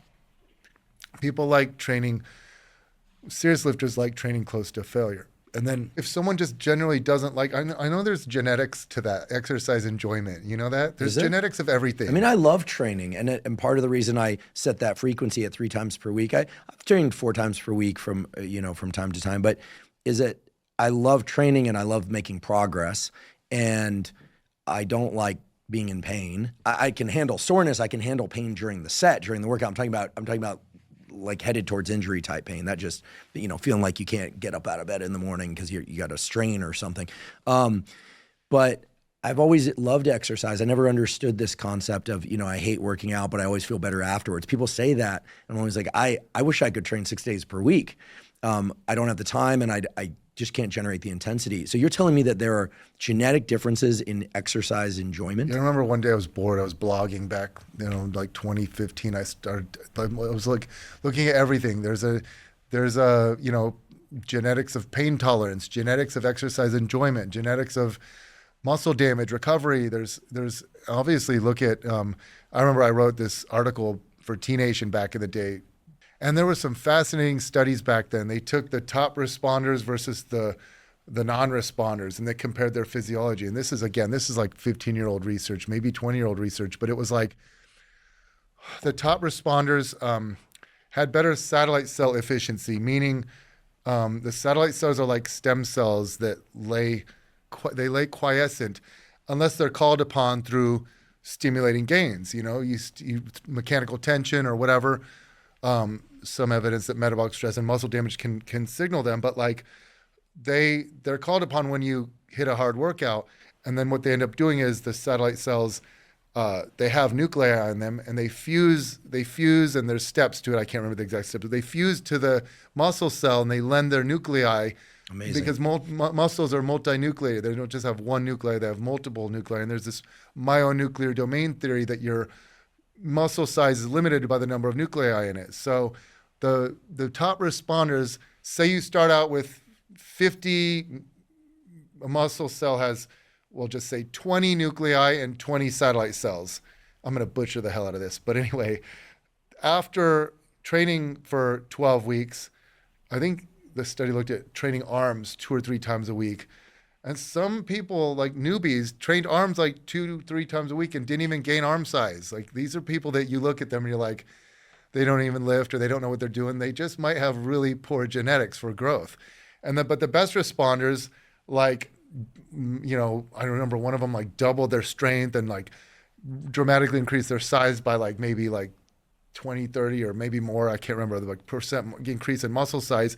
So the non-responders start out with 20 nuclei in the muscles and 20 satellite cells, and they end with 20-20. Mm-hmm. The top responders would end with 30-30, meaning now they have 10 more nuclei, but they also somehow have 10, like the satellite cells replenish. Amazing. They have 10 more satellite cells, and that seems to be a big difference. They're also like mechano growth factors, a splice variant of IGF-1, I think, and there's like myogenic growth factors that have different names like MyoD. They have different, it's not, people think testosterone is so important and growth hormone and all this stuff, but there's so many things that are important. There's so many pathways, so many, if you study muscle physiology, I just send these studies to my friend Brad Schoenfeld and hope he reads them, because I don't understand all the pathways. There's so many of them. They tend to have acronyms, the JNK pathway, the red pathway, the Fox these pathways that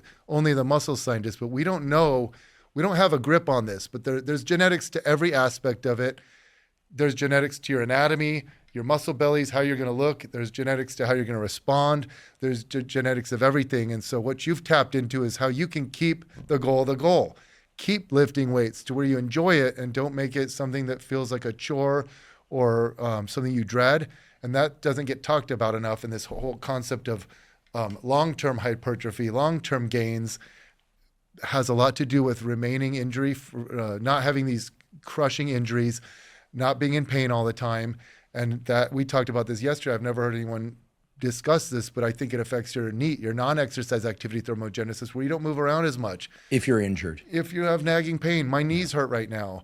I can't do squats right now. I love training quads hard, but or just run up the stairs. Yeah, but like right now, I have some knee pain right now as I'm sitting here.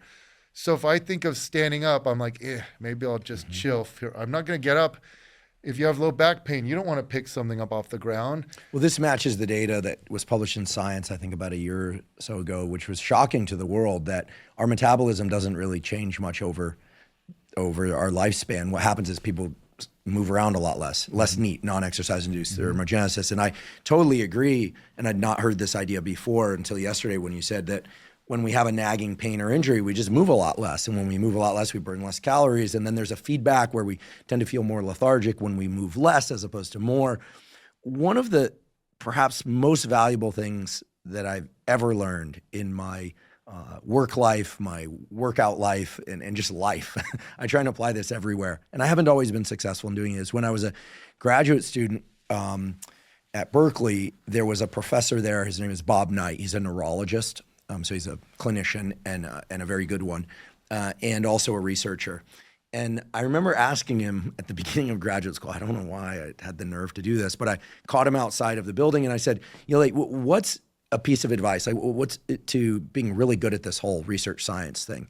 In addition to reading papers and learning the field and collecting data, and is driven, obviously, but I wanted to know how he was able to do as many things as he did, be a clinician, run a lab, and he seemed like a pretty chill guy, which it turns out he was. And I'll never forget what he said. He said, figure out what you can do consistently each week and don't do any more except under conditions of emergency, like a deadline or, just figure it out. He said for him, it was something like 8 to 9 hours a day of real work. This was before smartphones, when you would actually go in and just work. You didn't have to compete with phone for attention. And he said for him, it was also on the weekends. He said that he liked, I'll never forget, he said he liked mindless recreation that was not destructive. So like not drinking a lot, not partying a lot, not staying out too late. But for him, it was fishing, hanging out with his family, and I think he was into exercising as well. So I was like, oh, that's pretty clever. So I figured out, how much I could work per day across each week and still continue to do that output. But he said something else that was really key that maybe we can kind of transport onto the exercise piece, because you can probably sense where this is going, is he said, and every 5 years, update that number. And I was like, really? He's like, yeah, every 5 years. He said, you're in your 20s now. Back then I was in my 20s. He said, you could probably work 15 hours a day, which I probably did. At that time, I was a little maniacal. I probably worked 15 hours a day, 5 or 6 days a week. In graduate school, that number actually went up, but then I noticed I started getting sick a bit when I was a postdoc, so I had to throttle back. Right. And so I wonder if we could kind of transport that onto the exercise thing, which is because we've got people listening now that are probably in their teens, 20s, 30s, 40s, 50s, 60s, men and women, different goals. Sort of like, what can I do every week for the next 5 years, assuming you don't get injured, no major life crisis. I feel like that's kind of the way I approach this. And it turns out for me, it's just been 3 days a week of resistance training, 2 or 3 days a week of cardio, 1 full day off. And likewise with my work, I adjust every 5 years or so. And I'm wondering what your thoughts on, I take no credit for this. This is all Bob Knight, MD, PhD, but I thought, wow, like this simple thing is such a gem for me, because back then I thought I just need to work as much as possible. But he understood eventually you'll hit a wall. You need to update these schedules. So I think there's so much truth to this, and not just with working out, but like even nowadays, if you're an entrepreneur on social media, you feel guilty the rest of your life because you could always be doing more. But it's like, what's sustainable? You could work, now we can work, I mean, especially you, how many comments you must get, how many DMs you must get, how many emails, how many opportunities there are. Like I realized for me with my career, I'm like, if I lift weights, if I train clients for a few hours, if I read research at night for a couple hours and make a social media post, that's a busy day, you know, and respond to the comments and stuff. That I did good, and we need to pat ourselves on the back. That's hard to sustain day in, day out, week in, week out, because you can take on too much and then you fizzle. What's realistic? And I've had to learn, quit taking on too much, quit feeling guilty that's a lot. You do this consistently. You have something sustainable. I'd like to take a quick break and acknowledge one of our sponsors, Function. Last year, I became a Function member after searching for the most comprehensive approach to lab testing. Function provides over 100 advanced lab tests that give you a key snapshot of your entire bodily health. This snapshot offers you with insights on your heart health, hormone health, immune functioning, nutrient levels, and much more. They've also recently added tests for toxins such as BPA exposure from harmful plastics and tests for PFASs or forever chemicals. Function not only provides testing of over 100 biomarkers key to your physical and mental health, but it also analyzes these results and provides insights from top doctors who are expert in the relevant areas. For example, in one of my first tests with Function, I learned that I had elevated levels of mercury in my blood. Function not only helped me detect that, but offered insights into how best to reduce my mercury levels, which included limiting my tuna consumption. I'd been eating a lot of tuna, while also making an effort to eat more leafy greens and supplementing with NAC and acetylcysteine, both of which can support glutathione production and detoxification.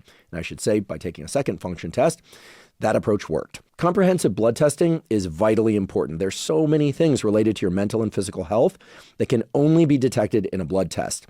The problem is blood testing has always been very expensive and complicated. In contrast, I've been super impressed by Function's simplicity and at the level of cost. It is very affordable. As a consequence, I decided to join their scientific advisory board, and I'm thrilled that they're sponsoring the podcast. If you'd like to try Function, you can go to functionhealth.com/Huberman. Function currently has a wait list of over 250,000 people, but they're offering early access to Huberman podcast listeners. Again, that's functionhealth.com/Huberman to get early access to Function. So along those lines, let's talk about glutes. When I was growing up, glutes weren't like a thing. I mean, people still had them, but it wasn't a thing that was emphasized in the media. There weren't songs about them. It wasn't something that people selectively trained for. Nowadays, you hear glutes are the new biceps, et cetera. Setting aside different preferences about glutes, moderate glutes or no glutes, everybody has glutes. Could you describe for us what are the major functions of the glute and why it's useful to build strength and in some cases hypertrophy for the glutes, for men and for women? The glutes do 3 main things: hip extension, hip abduction, hip external rotation. They also do posterior pelvic tilt, which is like hip extension, but I'll explain all 3 roles.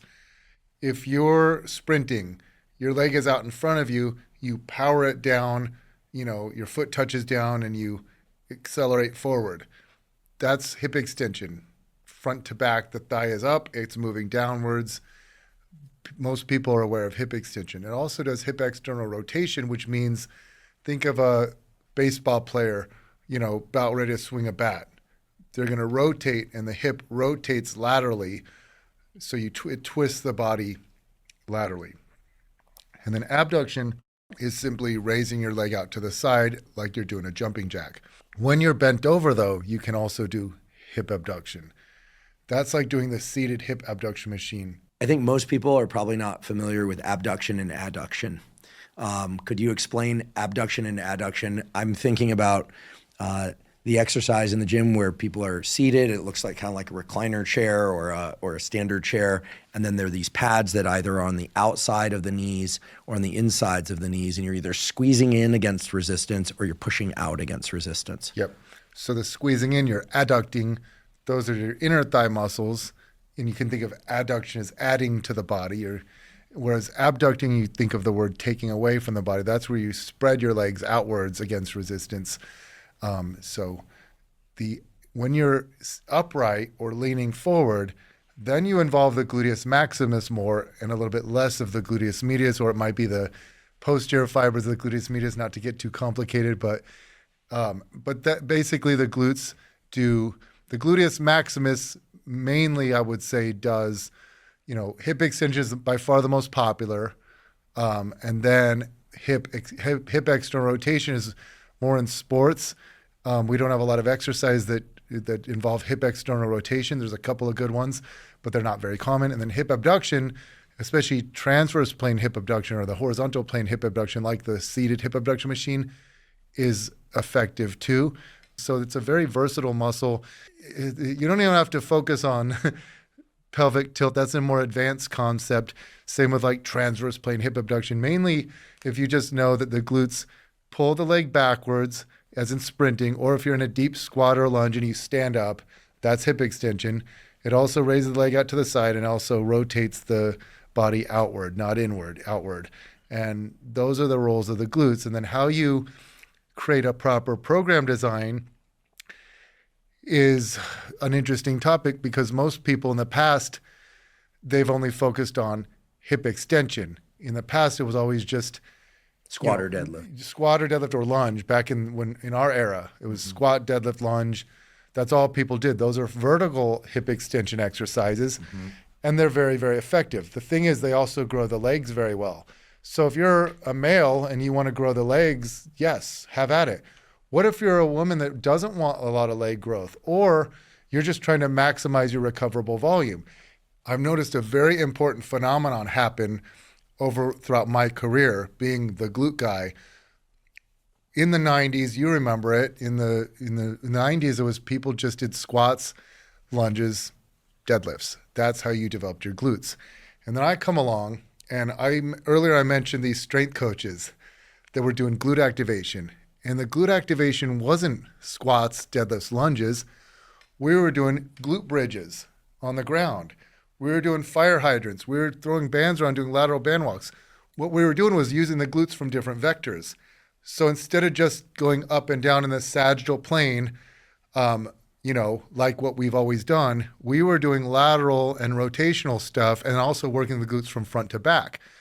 So I started this new terminology, because we always had the planar terminology, which was sagittal plane, frontal plane, transverse plane. And I said, think of vectors instead.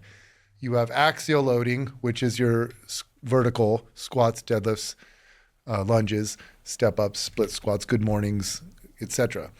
Then you have your anterior-posterior loading. That's front to back. If you're doing a back extension, a horizontal back extension, if you're doing a glute bridge, you're loaded from the front, pushing forward, again, like pushing front to back on the body. So that's anterior-posterior vector. And then you have your lateral vector, left to right. And then you have your rotational vector, which is rotational force. I created this, what I called rule of thirds. And I just said, this is a way to maximize your recoverable volume. A third of your exercise selection should be vertical in nature. Those are the hardest to recover from. They also build your legs. They're probably the most efficient exercise because they work so much muscle mass. These are your variations of squats, deadlifts, lunges, split squats, step-ups, good mornings. Then you have your horizontal movements. These don't beat you up as much. They don't work you as much in the stretch position. They work you in a squeeze position. These are your variations of hip thrusts, glute bridges, back extensions, reverse hypers, 45-degree hypers, and to an extent, cable kickbacks. They don't beat you up as much. And then the remaining third, it can be lateral rotary. these don't beat you up at all. They're your hip abduction movements, your from a cable column, putting the ankle strap on, or using ankle weights, or putting a band on, or but these are your basically what we did yesterday, that glute medius exercise at the end. They're lateral. They build the glute medius and minimus, and also the upper subdivision of the glute max, but they don't beat you up that much. They're not so hard to recover from. So that's where I said you can do, with that movement pattern checklist we said earlier, where you pick one squat lunge, one hinge pull, one thrust bridge, and one abduction movement. You could do 3 sets of each of those. That's 12 sets. You do that 3 times a week. That's 36 sets per week. People would say that's overkill. But I was learning from the strength coaches back then, and we were doing similar workouts to that 3 times a week. All the popular strength coaches, they would do a knee dominant movement and a hip dominant movement, meaning a squat lunge variation and then a hinge variation. And people could recover from it. Well, I knew that the athletes could do that 3 times a week. They're recovering. I'm like, if the athletes can recover from it, then if you add in a thrust bridge movement and an abduction movement, it's not going to be too much more, especially because we were doing abduction and bridging movements in the warm-up. So kind of how I became popular, I invented the hip thrust. I remember just going, these movements are awesome. Why don't we load them up? Why don't we make them harder? Why are we doing them as glute activation in the warm-up? Why don't we do them as a resistance exercise? I'm like, these guys are brilliant. They're using bands and bodyweight stuff, but why are we doing wimpy movements? Why don't we push the envelope on these? Because I don't like doing high reps. You don't either. We hate high reps. I want to do low reps. I don't want to do 20 reps. So how can I load up that bridge pattern? And that's how I came up with hip thrusts. And then I'm like, how can I load up some of these abduction movements? And I came up with more movements to load up abduction. So then I said the rule of thirds. A third of your movements should be lateral rotary, a third horizontal, a third vertical. You can recover from it. But you're also, people will say that's 36 sets for the glute max. No, 12 of those sets are more for the glute medius and minimus, which are different muscles.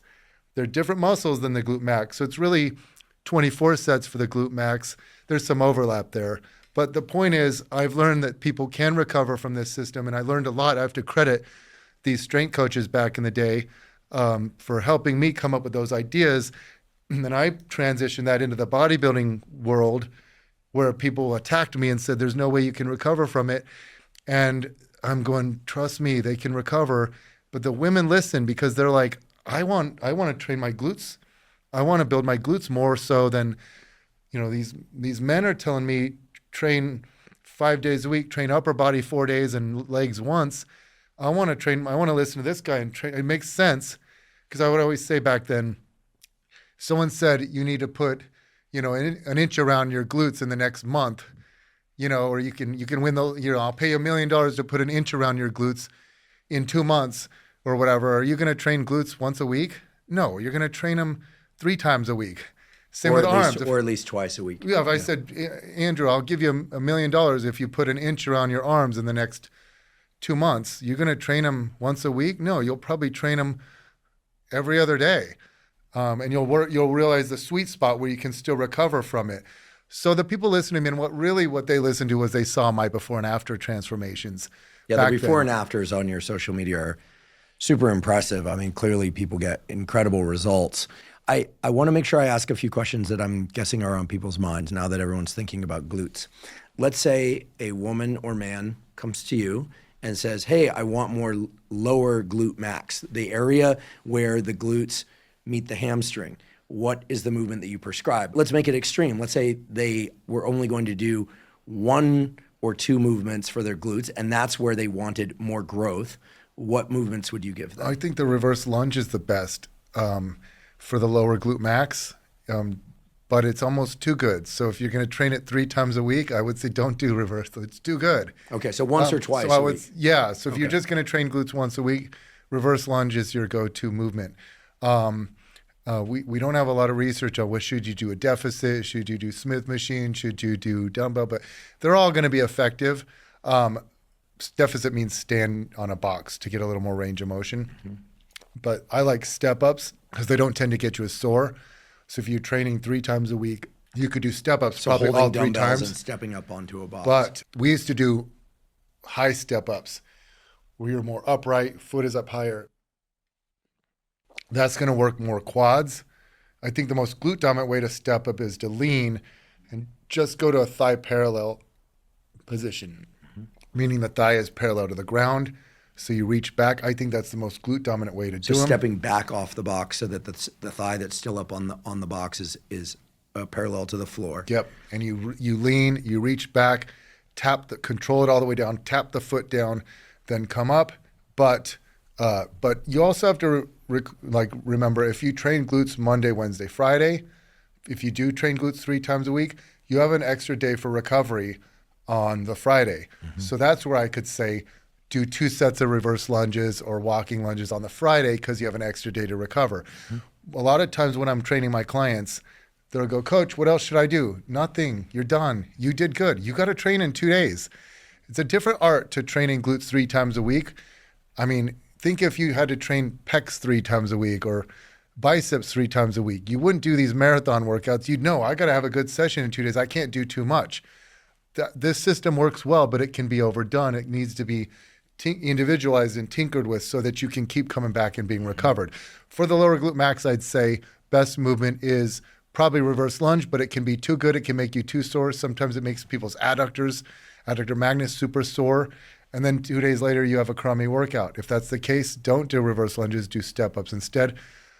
Squats and RDLs and leg press fit in, single leg press, especially glute dominant with your foot higher up on the platform, work good for that category as well. For the upper gluteus maximus, we need more research because I thought probably hip thrusts are probably the best for that, according to EMG, electromyography, but EMG doesn't perfectly predict growth. What I like about hip thrusts is that you can do a lot more volume. Lately, I've been just prioritizing hip thrusts. I do 9 sets every 3rd day, and I think that's overkill, but I do different types, and I can recover from it. I don't even get sore from it. It's crazy. You can do so much volume, but hip thrusts, I think theoretically people feel it more in the upper glute max. But again, we don't have evidence of this can you really get differential growth? I would say for sure the seated hip abduction leaning forward though. I don't think that's going to grow, or at least like upright. If you're perfectly upright at a 90-degree hip angle doing seated hip abduction, I think that would target mostly upper gluteus maximus without a lot of lower, based on analyzing the fiber directions, but that's just theoretical. Okay, couple of practical questions. What is the most common mistake that you see people making when they do hip thrusts on the hip thrust machine or using a barbell, over their pelvis in the gym? I'm not talking about your clients. I'm talking about when you go into a gym, because I go into a gym, you'll see typically it's women doing hip thrusts. Yep. Sometimes men, but most often it's women on a hip thrust machine or a barbell, loaded up with the pad or the towel wrapped around the barbell, and they're doing hip thrusts. What's the most common mistake that you see, and what is the solution to that mistake? And this might not even be a mistake. This might be an advantage. We don't know yet because we haven't looked into range of motion on hip thrusts. What we always said the first decade was people are loading up too heavy and you're not reaching full hip extension. So you're not getting into that sort of reverse table pose. I think of it as in gymnastics, I think they call it a crab pose, where you put your hands behind you, your feet are flat on the ground, and you make right angles with your knees, and you make your shoulder extension. Like a tabletop. Like you could walk, like a tabletop, like reverse tabletop. Yeah. That's essentially what the hip thrust is, except, you're not going to have your arms back that way. They're not reaching full hip extension. Okay. And the hip can go into hip hyperextension. With bent knees, average is probably around 10 degrees. With straight legs, you can get a little more hip hyperextension. You can get about 20 degrees, but there's a genetic, anatomy component to that. Some people can get 40 degrees. Some people can get 0. They have trouble just reaching neutral. But you can go higher than straight a lot of times. You can kind of almost be bowed up, but it's important to make sure the hyperextension comes from the hip, not the lumbar spine. Mm-hmm. So anyway, just think of it like this. You do vertical movements to work the stretch position with the glutes. These place the most torque, the most loading on the hip when you're deep down in the stretch. Vertical movements like the squat. The squat, the lunge, they really load up the stretch position. So when you do hip thrusts, don't try to make it a stretch position movement because you have better movements for working the stretch. I do think full range hip thrusts are best for glute growth compared to just doing partials, but make sure you're coming up all the way and reaching full hip extension. Maybe if you do a set of 10, maybe your last 2 reps don't quite reach full hip extension, but it shouldn't be like where you're only getting a third the way up. So but really hump the ceiling. really squeezing at the top. I want to make sure that we return to one specific thing before I move on to questions about stubborn body parts in general and how to overcome stubborn body parts. But the two relate. So let's say somebody wants to improve their glute development. They just want maybe bigger glutes or more rounded glutes or more shaped glutes. It's funny whenever we say bigger, when it comes to muscles, oftentimes like the men typically are like, yeah, bigger. And the women are like, well, I more want shape. But of course, tone is something related to leanness combined with a bit of muscle density, et cetera. There's a bunch of stuff there. But well, let's just say women want bigger muscles. It's hard for them to know that. They want bigger glutes. They just don't want to be bigger. Women don't want a giant glute. But what they're saying is, I want rounder glutes. So rounder glutes that when you look at the glute muscle, if there's not a lot of bulge to it, it's flat. It's atrophy. It has a hypertrophy. To get that round shape, you need bigger glute muscles. You need hypertrophy. They need hypertrophy-specific training for the gluteus maximus. And let's face it, most people don't have really good glute genetics. Most people, especially a lot of women who desire big glutes, their only chance at getting big, round, muscular glutes, not big, even just round glutes that they want, is to do really optimal glute training and have the diet that matches it. So they need to know that. They need to know that this advertising campaigns with like Pilates and, bar and all these classes that they say, well, these will give you long, lean muscles. A lot of the female-specific marketing preys upon women's fears of getting too bulky, too muscular. But for the glutes, it's how are you going to grow the glutes if you don't get strong? How are you going to grow the glutes if you're just doing wimpy movements, holding for time or like stretches?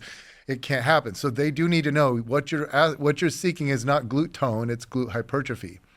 Yeah, excellent point. And I think that, and we can't speak for all women or all men certainly, but what seems to be the theme is that people want hypertrophy of specific muscles. They would like to replace what is currently adipose tissue, fat, with muscle and have more quote unquote shape to a given body region, right? But in the end, as you point out, this means more hypertrophy, more growth of those given muscles. And then the amount of adipose tissue is handled by the calories in, calories out formula, plus a couple of other little details there that do matter, but are far less important than calories in, calories out. So if somebody wants to grow their glutes, you've recommended the 3 types of movements that will do that well. A vertical movement, some squat, hip hinge, RDLs, lunges, reverse lunges, step ups, these kinds of things. Hip thrust, which you invented. I didn't know that until recently, but that's awesome. That hip thrusts, and then something for the inner thigh, and the outer thigh, right? I don't know if you're treating inner thigh and outer thigh both as relevant to the glutes, but something where you're pushing your knees outward against resistance on the outside of the knees. Yeah, abduction. Okay. Abduction. So, by the way, the inner thigh gets worked a lot when you do the vertical movements, the hip extension exercises like squats, lunges. Some people don't want that. So that's where you got to get. Because it makes the leg bigger. Yes. Yeah. So that's something to talk about is what if you want to grow your glutes without growing the legs? Mm-hmm. Okay, let's definitely talk about that. In the meantime, what I'm hearing is the person that wants to grow their glutes should be doing those 3 types of exercises, typically those 3 types of exercises at least twice a week and perhaps 3 times a week, with the understanding that the 3rd session in that week may have to be at slightly less intensity, that Friday session before the weekend, if you really beat up the glutes on your previous 2 glute days. But training your glutes twice a week might be sufficient. And there's not much evidence that 3 times a week is better than 2 times a week in the literature. But 2 times a week is safer. It's your safer bet because you're going to be recovered. 3 times a week, it's more problematic. My opinion, you can get away with it. But for a lot of men, if you come to me and you're a man and you say, hey, I want more glute growth, I'm not going to tell you to do Booty by Bret. My Booty by Bret program is like squat lunge movement, hinge movement, thrust bridge movement, abduction, and then we do one upper body press and one upper body pull. And you get really strong at those upper body movements because I'm always having you do chin-ups and push-ups and bench press and military press. It works well, but men have different goals. We also want to grow the biceps, the delts, the pecs, the lats. So you don't tell them to do glutes, train glutes 3 times a week. You just say, look, what are you doing for legs? Are you? Some guys will you got the typical guy who skips legs who says oh, I just run on the treadmill for legs. That guy needs to start training his legs. Also, you have the guys that are I just do leg press, leg extension, leg curls. Okay, you should probably do more glutes. But if the guy already does squats and deadlifts, great. Add in hip thrusts because they're not going to compromise your recovery. Just add in hip thrusts, and if you feel okay doing seated hip abduction, throw that in too. More men are doing seated hip abduction and more men are doing hip thrusts with the advent of all these plate-loaded machines you see now in gyms. They're making it way more convenient to hip thrust because people don't want to set it up. The setup, back the first decade, you had to set up these. My OG followers will laugh at the times where we had to drag plates and barbells and aerobics, steps and risers and benches all across the gym. And now you just buckle in. Now you buckle in. It's so much more convenient. But just add in hip thrusts or 45-degree hypers, glute dominant fashion.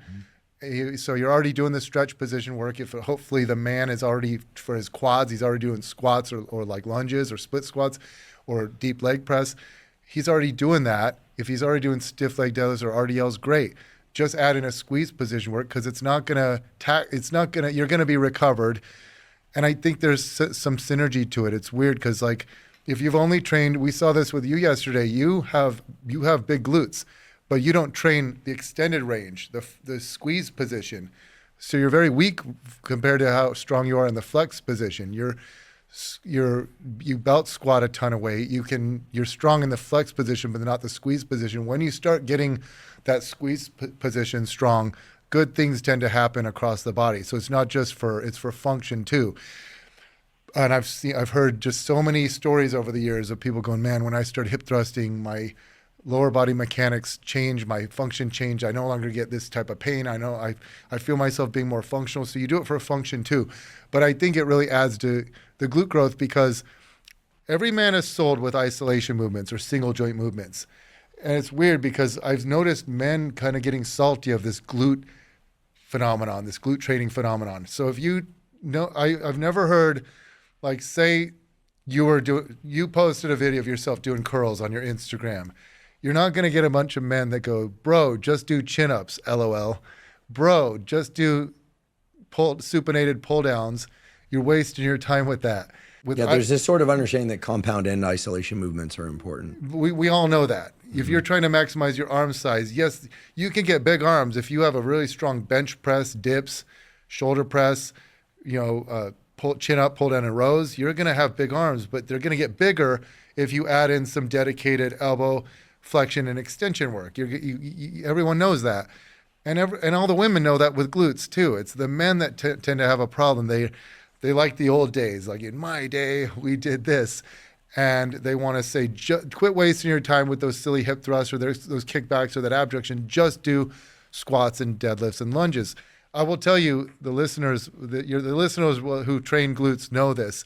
A lot of people don't end up with big glutes when they focus on squats and deadlifts. You can go to powerlifting competitions. These are people who make their main hobby is squatting and deadlifting, and they're in their singlets. You can't hide it. You go to a local powerlifting competition, you will see singlets are like the wrestling uniform. Yeah, in powerlifting, you'd think you'd see good glute development. You're like, how are these people squatting and deadlifting all the time and they don't have glutes? My clients have better glute development than what you see at powerlifting competitions. It's because they're using the rule of thirds. They're training the glutes through different vectors. That can be a distraction if you get too carried away and want to do every glute exercise, because sometimes it's like, no, just get strong at the basics. And then sometimes it's no, incorporate more variety. But I will say if men want to grow their glutes, so if you're a male listener right now and you say, I would like to have more glute development, I'm already doing a type of squat or lunge. I'm already doing a type of hinge, like an RDL. Just add in 2 sets of hip thrusts twice a week. And if you want to throw in the seated hip abduction machine, do that too. You'll notice some good glute growth over time, and especially get strong at the hip thrust. Start out light. master that mind-muscle connection, make sure you're using the full range, and then gain strength over time. Get to where you can do 315 for 20 reps. If you don't like high reps, do 405 for 10 reps. Trust me, you will notice some improvements if you control the weight through the full range of motion. That's very simple, actionable advice. Where is the bar for, let's assume someone doesn't have access to a hip thruster machine, and they're using the barbell placed over the pelvis. So the bar, for some people, you just keep the bar right above the pubic bone and it stays right there throughout the whole range of motion. Probably 66% of people can do it that way. If you have a type of hip anatomy where your pelvis is off to the side where when the bar is right above your pubic bone, it's going to be hitting your pelvic bones, then it's excruciatingly painful. For those people, they push it forward as they come up. What happens is probably 1/3 of my clients, as they rise up, they push the bar up onto their upper thighs. Oh, onto their upper thighs. Yeah. Ooh. That's what my women do. The men tend to keep it above the pubic bone. We have different pelvic anatomies, and so I can get people to do it comfortably. It takes time, though. Everyone can do. Every client I've had can do hip thrusts. You learn to keep the bar right there in place. It stays put. It's scary to look at it. You might think it looks dangerous or hard to pull off. Also, no one starts with 405. You start off with body weight. You start off with a barbell, lightweight, and you build up the tolerance to that pain over time. It's the same as when you start doing like low bar squats or high bar squats. It's like, this hurts. And then if you have ever done Zercher things, this hurts. Or front squats, this hurts like hell. Hook grip, this hurts like hell. And then 3 weeks later, 4 weeks later, you're fine. Down. Okay, you adapt. So the bar placement, though, does need to change depending on your hip anatomy. But those are the two main things people do. But there's a difference with what I recommend for men and women to build their glutes. And with men, if you're worried about hip thrusts, learn how to do glute dominant 45-degree hypers. That's an awesome glute exercise. It's hip extension. We call it the back extension. It's hip extension. And if you round the back, flare your feet out a little bit, when you round the back, you're shutting the erectors off. And then you're using your glutes to pull you up. It's an awesome hip extension exercise. So add that in, or hip thrusts. And then if you're comfortable doing seated hip abduction, you're going to see results just from that alone. You don't have to pay attention to all this stuff we've talked about in this podcast. Just do a simple thing of adding in hip thrust, or you can do glute bridges off the Smith machine. Those are kind of easy to do, set a bench down, and glute bridges or hip thrusts. We'll put a link to, I saw a clip that you've posted that made it really clear how the Smith machine can be useful, especially you get angles that might be more difficult to get with the classic hip thruster approach. And then 45-degree hypers, add one of those in twice a week to your leg day. If you train legs once a week, start training legs twice a week, and do a compound movement or a multi-joint movement for the quads, the hamstrings, and the glutes. And you'll be able to recover just fine, and that will help you grow your glutes. But also train the glutes from different vectors. I'm telling you, I can say this with so much confidence. When you start doing hip thrusts correctly and really feeling that squeeze, if you've never done it before, good things start happening in the body. It's just we should be strong at end range hip extension, and if you look at the glutes on anatomy chart, it's kind of the keystone. It's like the keystone muscles that tie everything together.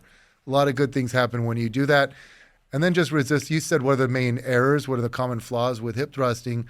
I kind of got sidetracked, but it's not coming up all the way, or like people's knee angle. If your feet are too far out, you feel it more in your hamstring. If your feet are too close, you feel it in the stretch in the rectus femoris. You don't feel as much in the glutes.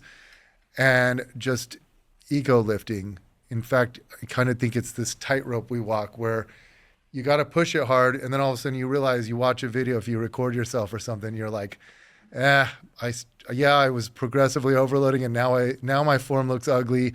I got to dial it back, and that's a common thing we have to do with a lot of exercise. I realized I was a little too greedy with my progressive overload, and my form is compromised. My range of motion has been compromised. I'm a little sloppier. I'm going to reset, and that you have to do that from time to time. Excellent.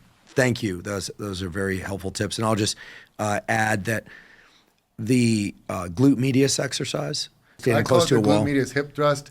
Glute It medius. could be called like a plate standing abduction, but because you eventually use a plate, but it works the glute medius of the grounded leg, not the top, not the up leg. It works the down leg, the glute medius. We'll put a link to that specific timestamp where you showed me the movement requires no equipment.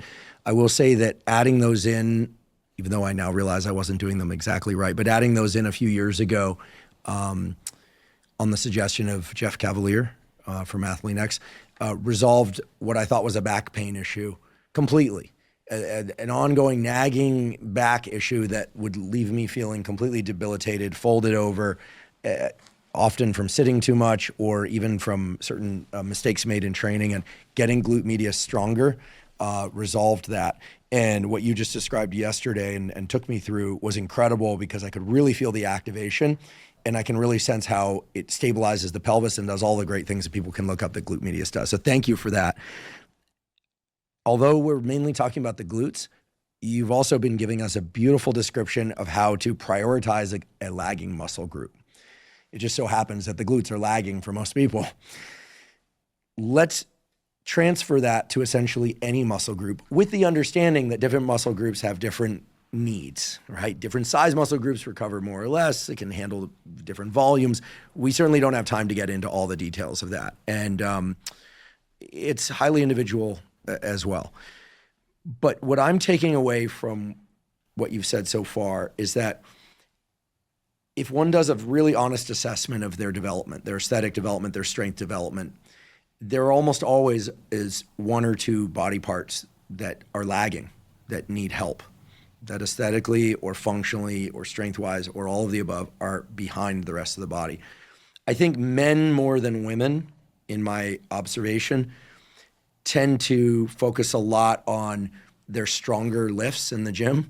Like, oh, if they can bench a lot and they've got really, a lot of chest development, they'll like bench a lot. I always want to pull them aside. I'm like, listen, like lay off the benches.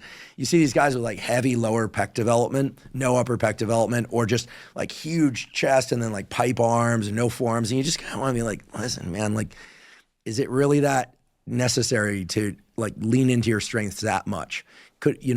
I think many people, men and women, could afford to do an assessment of like where they could prioritize. So can we just transmit what you've already said so far and just say, listen, if I want to bring up my shoulders, for instance, maybe I train them 2 or 3 times a week. Currently I'm training them once a week, but really twice, because I train my shoulders on shoulder. I have a shoulder and back day.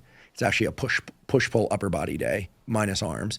And then on arms day, I'm doing some reverse bench dips. I tend to do rear delt flies again. I do some things that I do dips. So I'm basically hitting shoulders twice a week. But let's say I wanted to bring up my shoulder development or another muscle group.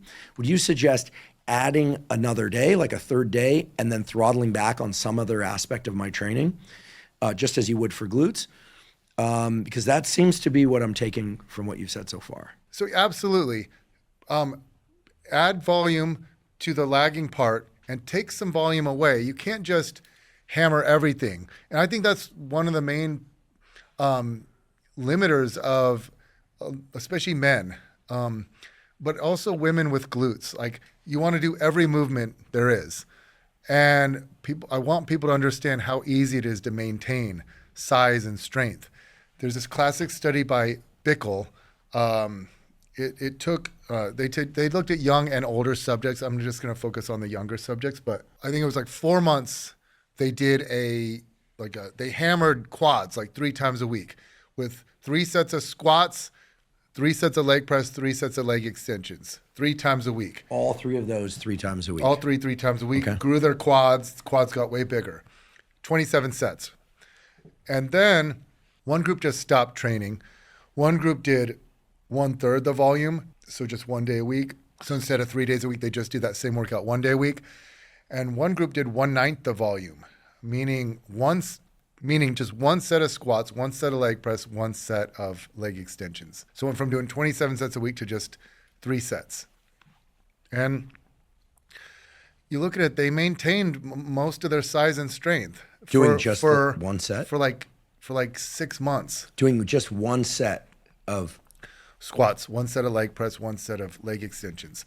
And so you can maintain that was like his classic paper that But I kind of realized that too. I'm like, man, it's really easy to maintain strength and size once you've built it up. It's hard to build, it's easy to maintain. And that could have something to do with this muscle memory concept where it's like, well, muscle memory has an epigenetics component to it and then a myonuclear component to it. But once you've gotten those nuclei fused as extra nuclei from the stem cells, the muscle stem cells, the satellite cells, and now they're now in the muscle fiber. They're there to stay. That's kind of debated, but as long as you're lifting weights, it's hard to gain. It's easy to maintain. Mm-hmm. So sticking with this concept of like maintain certain muscles, we know from the extreme high volume literature that for brief periods, if you specialize, you can blast a muscle with high volume and it can grow. It's almost like the more the merrier, which is crazy for me because there's now 5 studies, I believe. The first was this Radielli study, then there was Schoenfeld, 2 by Ennis. There's another one I'm forgetting, but these are 5 studies showing that over 30 sets a week, you get more dose response. You get more growth the more volume that you do. Some influences have argued that it's just swelling. You're getting more swelling, but that is doubtful based on a study. I think it was from Ruffalo. It looked at the swelling 3 days after and 5 days after. It looks like that's legit, but all of us know that's not sustainable. You can't just do 30 sets for every muscle group indefinitely. That's a recipe for disaster. What people should be looking at is, wow, you can blast a muscle with high volume for brief periods and grow. So how does this translate for lagging muscles? For a lot of my followers, they're just on a permanent glute specialization routine. They want glutes so much, and they don't want other muscles. Like a lot of my followers are like, I don't really care about my upper body or my quads or my hamstrings. I just want bigger glutes. This is mostly female followers. Mostly female followers. Mm-hmm. But I will say a lot of men care about every muscle, and we kind of look in the mirror and it's whatever your weak part is. Some people it's their calves, some people it's this. So can you follow Unfortunately, it's not most guys' neck. I see that a lot of guys need neck training and they don't do it. They don't do it. And it's amazing how neck training can positively affect the male aesthetic. Like you look at a strong neck makes somebody look strong. It also incidentally makes other lifts like for upper body go way up. If you guys, I'm looking at your neck is jacked, but you've trained it for how many years? I train my neck twice a week. For how many years? I've done it for, I can't remember how many years. Many years. Like 10 years? At least 10 years. And you have a thick neck, and there's a study on that. Because the old adage was just do, you don't need to train your neck. If you do deadlifts, shrugs, rows, it's going to grow. No, it doesn't. The study showed that they had one group doing that, just the deadlifts, the shrugs, the rows, and another group doing neck flexion extension. Mm-hmm. The group doing the deadlifts and shrugs, they grew their traps, but not their neck muscles at all. If you want to grow the neck muscles, you have to train the neck muscles. It's so critical. The neck is the upper spine. And also nowadays, everyone's hunched over in the C-shaped position because we're texting all the time and we're sitting too much. But Jeff Cavalier has a great video on how to properly train the neck using a plate in the gym wrapped in a towel, how to do this with the mouth closed, nasal breathing, tongue on the roof of the mouth. There are a lot of things you can do wrong. So neck training, I think, has to be approached correctly. And bridges are probably, according to Jeff, are probably not the best thing because you can slip a disc and it happens in a moment. I think neck training is vital. I think women shy away from neck training because they don't want a larger neck, so I haven't quite figured out the solution to hand off to them. And I'm not a trainer. Well, this is just my experience. Low volume with I agree with you. And it's funny, I have an identical twin brother, and he's always like, man, I love your neck is bigger. I have this little bobblehead. Yeah, you have a properly sized and shaped but neck. I don't do neck training, but I think what happens is a lot of people like pull downs in military press and even like bench can irritate people's necks because we flex it. When I bench, I always want to be here. When I competed in a powerlifting contest, I had to learn how to keep my head back. So a lot of times we're just flexing it isometrically, and I think that's what I do when I doing like chin ups and stuff, and I'm always like flexing it isometrically, which can provide a stimulus. I'd get a bigger neck if I train it, but I think that's the hard part. Is I love having strong forearms. I love grip training. I love every muscle. How do you work it together in a comprehensive program and do it week in and week out? That's the hard part, is how to train everything. So we end up going, the 6 lifts we mentioned, you're going to get most of your muscles, even like deadlifts are going to train your grip muscles. But it's like, then how do you how do you hit all of them for maximum function? How do you strengthen everything? Well, I think and not time-wise, get distracted, because time-wise, you're right. Yeah. I think the problem is when you try to say, I want every muscle in the body. I'm going to do, 20 sets for my forearms, 20 sets for my biceps, my triceps, each head of the delt, my traps, my pecs, my lats, and upper pecs, upper lats, lower lats, erectors, glutes, quads, hamstrings, calves, adductors, you name it, I want it. And then it's a recipe for disaster. So you have to specialize a little bit based on your goals, your preferences, your individual weaknesses as per your anatomy. And that's where you could say, look, what we've talked about throughout this podcast gives people some tools. It's like, look, the first set is the most important. It's for bringing up lagging muscle groups, but also, what if you just wanted to maximize hypertrophy? What if a bodybuilder, a pro, what if it would be kind of cool if I could test this theory. I just don't think anyone would want to train this way.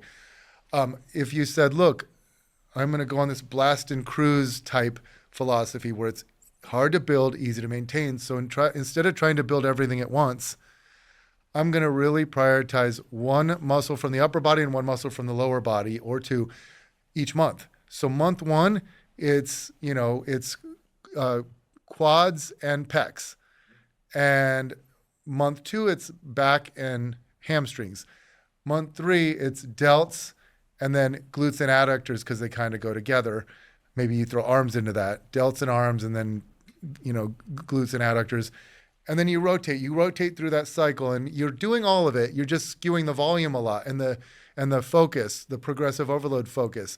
So on the months that you're maintaining, you're just trying to do 1 or 2 sets, limited volume, trying to maintain your per strength exercise, 2 or 3 exercises. Yeah. Well, then you're really blasting the muscle that you're focused on. Theoretically, those would grow a lot during the focus month, and then they maintain. Maybe that's a better way to grow muscle. It's just no one would ever do it. To me, what you described for glutes and what you're describing now for essentially any body part, there's a common theme here, which is that short periods of, let's say, 4 to 6 weeks of prioritization, training with more muscle 3 times a week, different movements, perhaps even different rep ranges. And this is the key thing that I'm taking away from what you said. And then throttling back on the volume for other muscle groups, not panicking that you're going to lose all your development in these other muscle groups, is really what allows you to bring everything up to the more or less same level. And yet I also agree with the last sentence you said. Most people lack the discipline or just the ability to throttle back on the volume of work for body parts that they're strong in, because it feels so damn good to train the things that you're strong in. And yet it's the exact opposite of what we need to do. I did that for delts, but it gets to a point where I'm so sick of doing delt raises for the front side and rear delt. You just get so sick of it. But I would do a lot of variety. But I started training more volume, more frequency. I wasn't necessarily focused on progressive overload either. Like, I've preached progressive overload, but my delts grew at the age of 48. Now I'm 49, but they grew last year, which is hard to do at our age, to have your all-time best delts after all these years of lifting. But I incorporated a lot of variety. I was doing lengthened partials, cables, machines, dumbbells, bands. I was doing it all. And just the extra volume grew my delts. I didn't get stronger at shoulder press or lateral raises. I was just hitting them more frequently, doing more volume. You reach a point where you're sick of it and you're like, I don't want to do any more delt raises.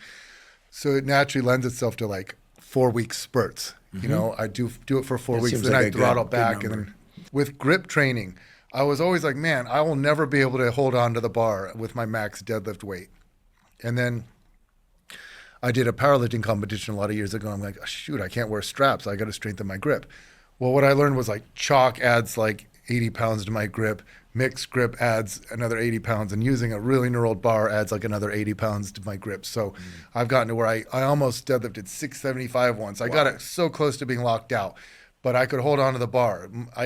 Once I focused on my grip training for like 2-3 months, I got it super strong. Now I don't have to train it that much. Every once in a while I notice, okay, my grip limited my deadlift. I got to train a few sessions and it's back to good. It's like you blend that into your motor programming or something. Now you use it more and it's easier to maintain it for some reason, but you got to put in that work up front. So these are just things that kind of lend credence to what you're saying. I'd like to take a quick break and acknowledge one of our sponsors, David. David makes a protein bar unlike any other. It has 28 grams of protein, only 150 calories, and 0 grams of sugar. That's right, 28 grams of protein, and 75% of its calories come from protein. This is 50% higher than the next closest protein bar. David protein bars also taste amazing. Even the texture is amazing. My favorite bar is the chocolate chip cookie dough, but then again, I also like the new chocolate peanut butter flavor and the chocolate brownie flavored. Basically, I like all the flavors a lot. They're all incredibly delicious. In fact, the toughest challenge is knowing which ones to eat on which days and how many times per day. I limit myself to 2 per day, but I absolutely love them. With David, I'm able to get 28 grams of protein in the calories of a snack, which makes it easy to hit my protein goals of 1 gram of protein per pound of body weight per day, and it allows me to do so without ingesting too many calories. I'll eat a David protein bar most afternoons as a snack, and I always keep one with me when I'm out of the house or traveling. They're incredibly delicious, and given that they have 28 grams of protein, they're really satisfying for having just 150 calories. If you'd like to try David, you can go to davidprotein.com/Huberman. Again, that's davidprotein.com/Huberman. I take 1 week off every, say, 14 to 16 weeks. I just don't lift on purpose. Sometimes life events dictate that. Most often it's deliberate, it's scheduled, and I do it because it keeps things fresh, and I notice it hasn't hurt me. But what are your thoughts on layoffs of a week or longer in terms of them being beneficial? I mean, I will say if I go much longer than a week, like I've gone 10 days before, and I'm just going crazy, I want to get back in the gym and train. And I'm doing other things. I'm running, I'm doing exercise, I'm moving. Or if I'm on vacation, typically I'm walking a ton, like 40,000 steps a day, like I'm backpacking or I'm doing some other movement of some kind. But if I take more than 10 days off, I then start to notice that my urge to train actually starts to diminish again. And then I start training again and it kind of comes back. So there's clearly something there and everybody's different. But what are your thoughts on layoffs of a week or longer? Are you okay with your clients saying, you know, I'm going to take a week off and go to Hawaii and I'm just not going to lift. I'm just going to lay around on the beach and have a good time? Or you know, what are your thoughts on extended layoffs? So this was something in the early 2000s. I think his name was Brian Haycock. He had this hypertrophy specific training, and he called it strategic reconditioning or something like that. And we always thought maybe there's something to it where it primes then it primed you to get newbie gains again, or at least it will actually help you grow more muscle. But it was always just kind of a theory. But in practice, a lot of bodybuilders don't tend to do that. They tend to train year round. But the thing is, you need to deload. It's really hard to not get nagging pain injuries. It's important to not necessarily take a week off, but chill for at least a few days, maybe a whole week. But this was recently put to the test in the literature, taking a week off. Brad Schoenfeld was on that paper. And what they found was you didn't see better benefits taking the week off, but you also didn't lose much. So it's like, but what I want to talk about is this literature. I'm not well versed in it. I'd have to go back and look, but it's people who did periodic training. Like if you train for a few weeks and then take a week off and then train for a few weeks, you lose strength, you decondition, you lose strength and some size, but you quickly gain it back. And this whole notion that you have to be training year round all the time, it's just not evidence-based, based on a few studies that have shown that they show similar results with people that take some periodic time off. Mm-hmm. You gain it back quickly due to muscle memory. Here's where it can be beneficial. If it helps your psychological desire to train, or if it helps heal nagging injuries or pain, then it can be beneficial. I don't recommend it to my followers, but I do recommend having times where you chill. Life sometimes forces you into that. You either get sick or you get injured or you have to go on a vacation and you just don't have access to a gym. But I tend to just listen to my body, and there are just times where you're pushing it hard and you just feel beat up. And it's like, have a few easy days. It doesn't have to be a week. It could just be 3 training days, and you'll come back refreshed. But I think it's a vital, necessary, crucial component of long-term lifting. And if you don't do that, it'll end up hurting you. You can't just train. It's like, how do you make sure you're not overreaching? Like, how do you nail that perfect volume and effort, and where you're not pushing it too hard, where you're not inhibiting your muscle activation, because you get things perfect, and you can't predict your sleep and your stress and your recovery physiology all the time. So I think it's a good idea to chill for a little bit and do lesser volume or do different exercises that are just easier on the body. And then you'll be pleasantly surprised, like, well, and what I always like doing with my clients is, that's what I like with my Booty by Bret programming is, I want my clients to know you don't have to squat and deadlift year round. When you're doing a step up or a lunge with weight, that 2 studies show that, one on step ups, one on Bulgarian split squats, one group did bilateral, one group did single leg, and they both gained the same squat strength.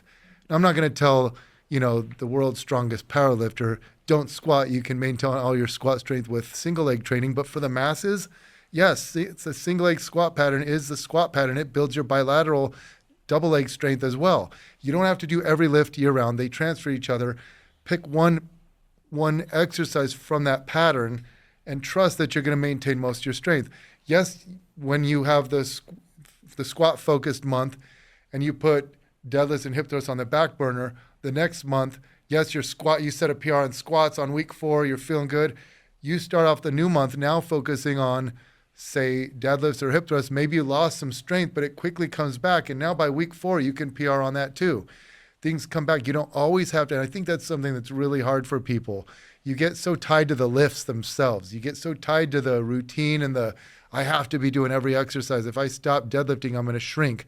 If I stop squatting, I'm going to shrink. And the body's pretty resilient. You maintain your muscle, you maintain your strength. If you have to do a single leg pattern or if you're just training the movement patterns, you will retain those. If you're training it third in the workout, not setting PRs, but you're just doing it, like I was really focusing on squats and deadlifts for like 3-4 months. And I do hip thrusts, just lightweight, mind-muscle connection focused. But I'm focusing on the squeeze position. So I'm maintaining my squeeze strength that way. I'm focusing on my stretch strength through squats and deadlifts. So the second I said, I'm going to do hip thrust first today. I haven't done hip thrust first in 4 months. I did them first in the workout and I tied 3 PRs. I did 3 sets and all 3 tied PRs because I had that bottom position strength through the squats and the deadlifts. I had that top strength by doing the mind-muscle connection stuff. It was there. I just was always training it in a fatigued state. I think there's a benefit to mixing it around for that reason. So and I wish more people knew, especially when you're in pain, if squats are hurting you, don't do it for a while. Find a suitable alternative. If deadlifts are hurting you, don't do it for a while. If hip thrusts are hurting you, don't do it for a while. And the thing with hip thrusts, people say, you see on the internet people saying, oh, hip thrusts are bad for your back. Well, or like especially the scoop method is bad for your back. No, the scoop method is better for your back. But hip thrusts don't hurt your back if you're doing it properly. You know what limits you is the bruising on your hips when you get freakishly strong. I have female clients that are hip thrusting in the 700 pounds. Oof. Yeah, they're freaks. I have like 5 that have hip thrusted over 600 pounds, maybe 6. But yeah, most of them can do 315 for 20, 405 for 10, 495 for 5. Most of them can do that, and they weigh like an average of like 140 pounds. Because like you go to a powerlifting gym, and what do they have? Squat racks. You go to a Olympic lifting a training center, they have platforms with squat stands. You go to a glute lab, you're going to have 10 hip thrust stations. You're going to see 10 people hip thrusting. We get really freakishly good at hip thrusts. But what limits people is the bruising and the pain at the hips. So especially if you use like a rotisserie hip thrust, you can use about 10 to 20% more weight. They're typically the day after they really crush rotisserie, their hips are beat up, they're bruised, or you can get abrasions or like sores there. So they're going, Coach, my hips hurt. Okay, what do you do? Instead of hip thrust, now you do single leg hip thrust, or you have partner hip thrust. You have someone sit backwards on your lap because the surface area is spread out, and you hip thrust a human for high reps because it doesn't hurt. It lets those parts heal. So we have to mix things around. We have to switch it up. Also, sometimes hip thrust can make your knees a little sore if you do pause reps or like bar plus band where you add extra resistance to make the top harder.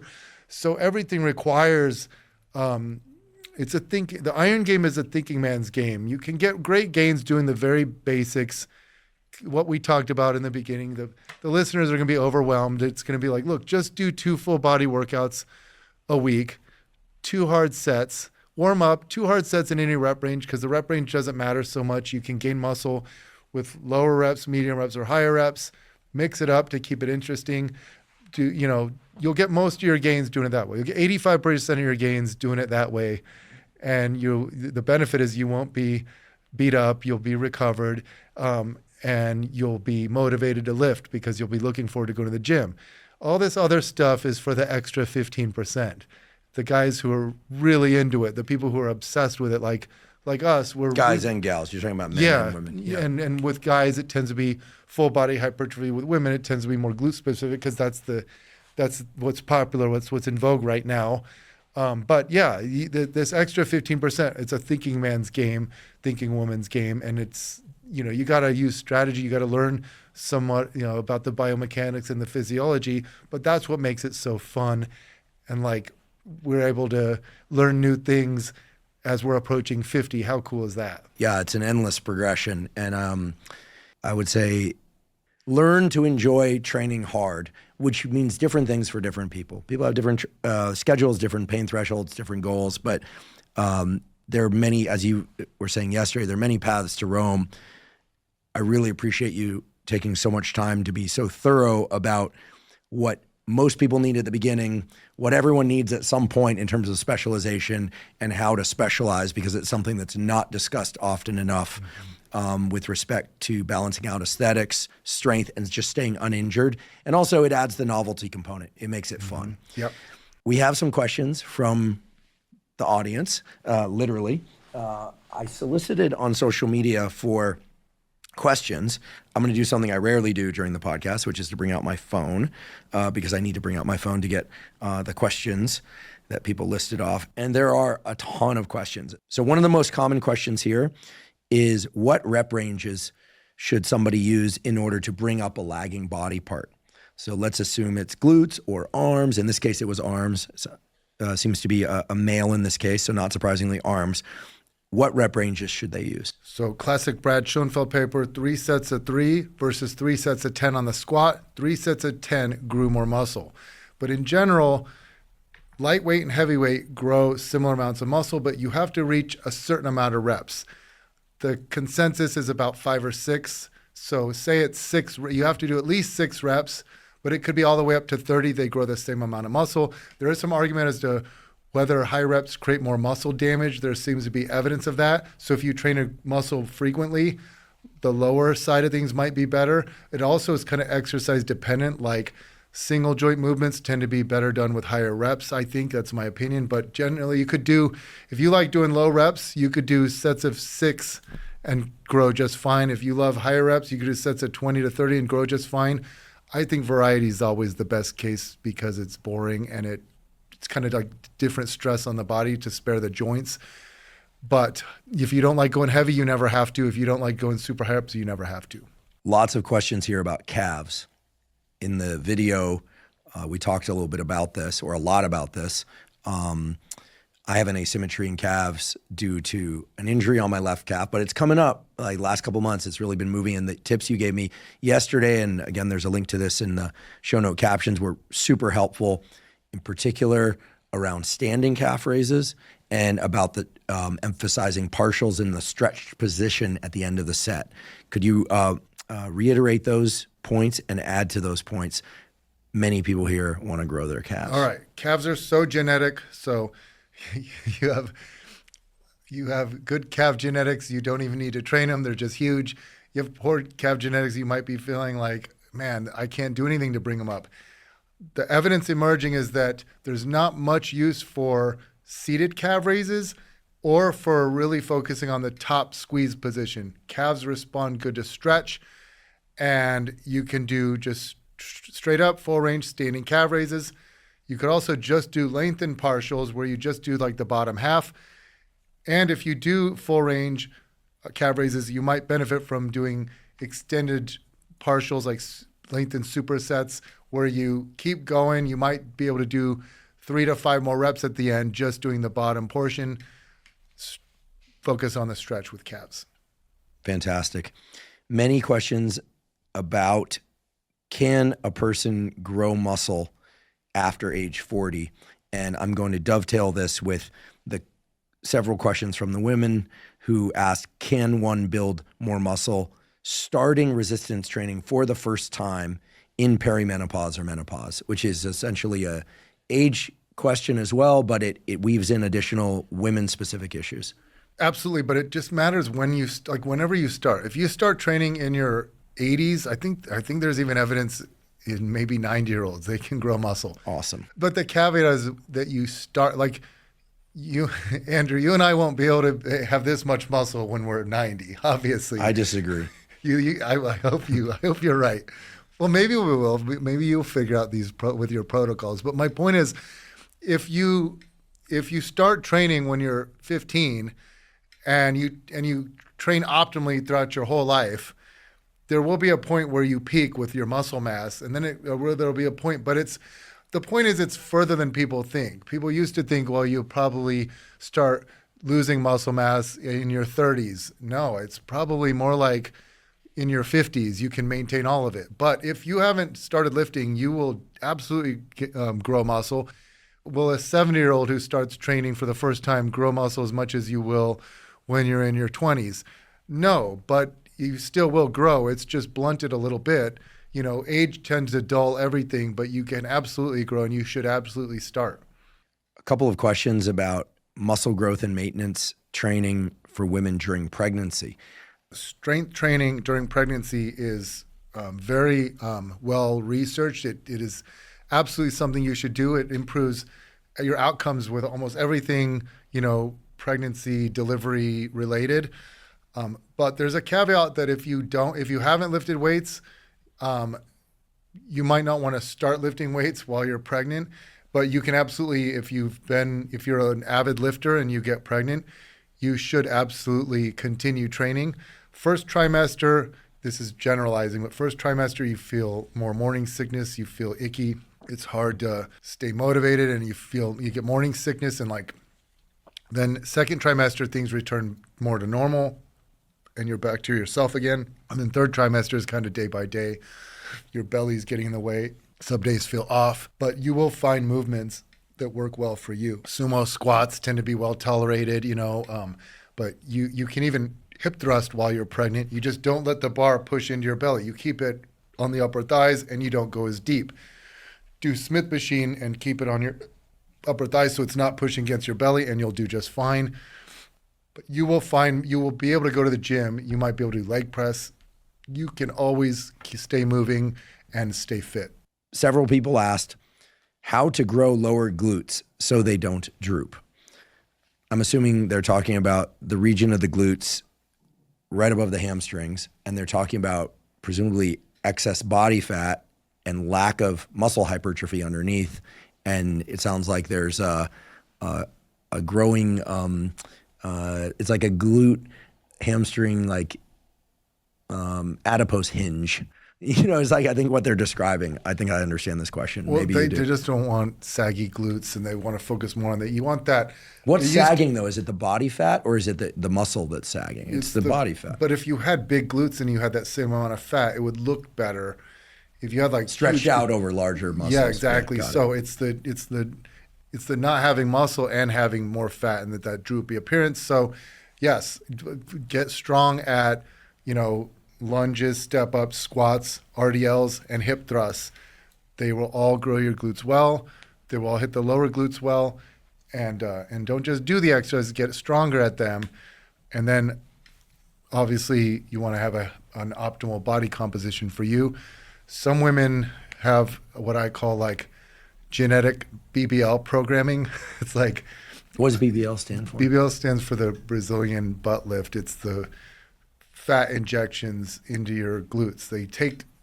I think they take fat from your stomach and inject it into your glutes, and it's really popular now, especially, I'm in Fort Lauderdale now, and the Miami, it's very common, and it's very common in South American cultures. But some of my clients, if they have like Caribbean or South American heritage, it's like they gain weight. They keep like a lean abs, and all their weight just goes to their butt. They're just genetically blessed, and they're happy that way, right? Yeah, they can they can pull off 30% body fat, looking really aesthetically pleasing for their goals, whereas other people can't. And so other people, put on fat, like men tend to store fat more in their bellies. We have different fat storage, but just even with women, they tend to store fat differently. If you store it like around your entire glute, it just makes it rounder versus kind of going to your saddlebag areas and just making the lower look really saggy. So you're going to have to figure out your optimal body fat percentage and get there through diet and activity. But you can improve just through recomping, like gaining strength in your glutes, specifically on those exercises, and it'll just look better and better. Related to that, can somebody gain muscle while losing fat, either by training while in a caloric maintenance or deficit phase? So I've probably written more on this than anyone. In fact, Brad and Alan are two of my best friends. Brad Schoenfeld, Alan Aragon. I argue with them all the time about this. And they think that you should bulk and cut. You see better results that way. I don't think. I mean, there's this Helms study by Eric Helms, and it showed that adding basically the subjects gain just as much muscle in maintenance as they did with surplus. And all these studies on big surpluses just show that you gain more fat. This is a very controversial topic, and most people will disagree with me on this, but I will say what is the stimulus for gaining muscle is working hard in the gym and PRing. Do you have to be in a caloric surplus? The evidence doesn't appear so. I will tell you, most of my clients recomp. They come to me. I attract already fit people who come to me, and then I say, do you get enough protein? They say, yes, I get around a gram per pound of body weight per day. And I say, good, I'm not going to touch your diet. Let's just get strong. And they recomp. I've had clients that train with me for a whole year. They stay at 135 pounds the whole year. And at the end of the year, they show me, Brett, look at my jeans. I have this crazy 5-inch gap of the old jeans they used to wear, meaning they stayed the same weight, but they lost all their waist, because you lose fat from the problem areas. You gain muscle in the muscle bellies that make you look more athletic, and it changes your appearance and your body composition a ton, even though the scale weight doesn't change. But if you do want to bulk and cut, what I will say is just do mini bulks and mini cuts. Just gain 5 pounds and lose 5 pounds. You don't have to put on 30 pounds. That's old way of thinking, and I think it does more harm than good. Men, we can bulk and we don't mind the way we look a little bit. We're like, check out Trapzilla. Women don't like the bulks as much. They don't like bulking, man. You don't have to. I don't. I think I've done it once or twice many years ago. I don't like feeling weighed down with all that extra food and your digestion. You're constantly eating or going to the bathroom makes you sleepy. I think maintenance plus a couple hundred extra calories with mini bulks, mini cuts. But no one has to do these huge bulks and cuts. You get these bodybuilding coaches that push that onto lifestyle clients, or clients that are already obese and or very overweight, and you're like, why are you? They just need to cut. They need to cut down until they get down to the healthy body fat level. So, I just want people to be more familiar with recomping. I've written about it a lot. Check it out. Recomping. I'll just add to that because I can't resist. When people bulk, their skin gets really bad. They get acne and all sorts of stuff. Dr. Kyle Gillette, he's an MD who's been a guest on this podcast, clarified a lot of things for me, and I think a lot of other people, when he said people that are carrying excess body fat, when they reduce the amount of fat they're carrying, their hormone profiles improve. People who are already really lean, if they go really sub-maintenance calories, their hormones tend to suffer. This is true for women. They sometimes will stop having periods, but also for men, their testosterone will drop if they're eating too few calories. But men who are carrying too much body fat, who lose body fat, their testosterone increases. So these rules about, if you cut calories, your testosterone drops, depends on where you're starting from. So and in stay women in a as well. healthy body fat range. Yeah. Maybe it's 10 to 20% for men. Maybe it's 15 to 25% for women, and just recomp. But if you're not in that range If you're lower, then you need to bulk to be in an optimal hormonal profile. If you're overweight, you need to lose weight. So bulking and cutting is a strategy, but when you're in your healthy range, you don't have to. There's not much evidence. And if you do it, do mini bulk, mini cut. I have a feeling I know the answer to this question, and it probably can be answered in one word. Lifting or Pilates for strength training? Lifting. Thank you. How to grow glutes without growing legs, and can, quote, hip dips be induced by lifting? So those are two important questions. Okay, question one. I was the first person to make this a thing because I had so many women come to me back in like 2009, 2010. I think my first blog post was 2010. And I made 2 YouTube videos on how to grow your glutes without growing your legs. It's tricky because most of the best glute exercises are leg exercises. So you have to cut all of them out. If you want to grow your glutes without growing your legs, the nice thing is the Plotkin study and then a couple of subsequent studies, this Bartholomew paper, it shows you can grow your glutes similarly effectively as like squats and step-ups, for example, through hip thrusts. So you can do hip thrusts, you can do kickbacks, you can do 45-degree hypers, you can do abduction, but you can't do all the squats and lunges and even the stiff leg deadlifts and stuff like that. You want to minimize those and just focus on mostly the isolation lifts, and you can probably do more volume for those. So here you could just do hip thrusts and kickbacks and abduction 3 times a week, and do you might do 4 sets of each because they don't make you real sore. But you require a separate strategy if you don't want the leg growth. But I will say many women think that they don't want the leg growth because they have fat on their legs. And once they lean out, they actually like the way their legs look. So a lot of people improperly throw themselves into that category. And then the second question is, can you induce hip dips through weight training? Yes.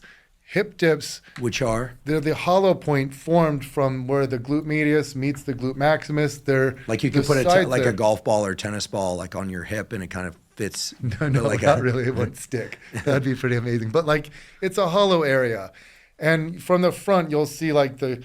No, I mean, are you talking about like if one lies on their side, it's like an area that you could, sure, yeah, you could ideally that. But they'd probably have to be flexing, but yeah, like that it would stay put. Yeah, it would stay put if they're laying on their side. But I've talked about this for a long time. I will tell you, if you get lean, you have to have hip dips.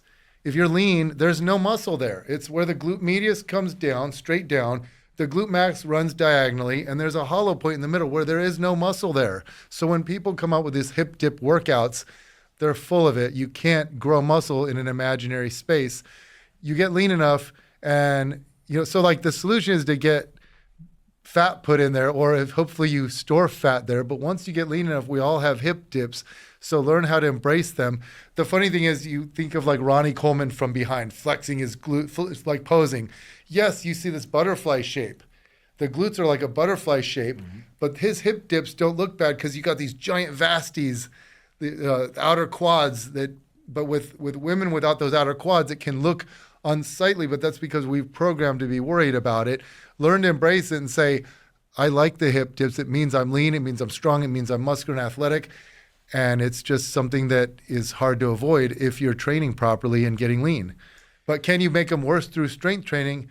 Yes, in my opinion, because you make it more pronounced and you get leaner.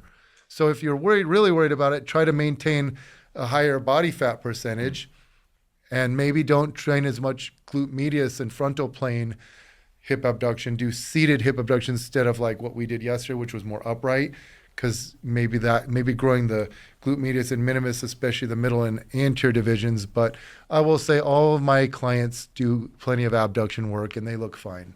There's some really entertaining questions in here that are really specific to the topics that you cover and are expert in. I understand that there's no such thing as spot reduction, but if somebody wants to lose fat from their abdominal region, is there anything they can do to accelerate loss of fat in that region? We've known that spot reduction is a myth since like the 90s.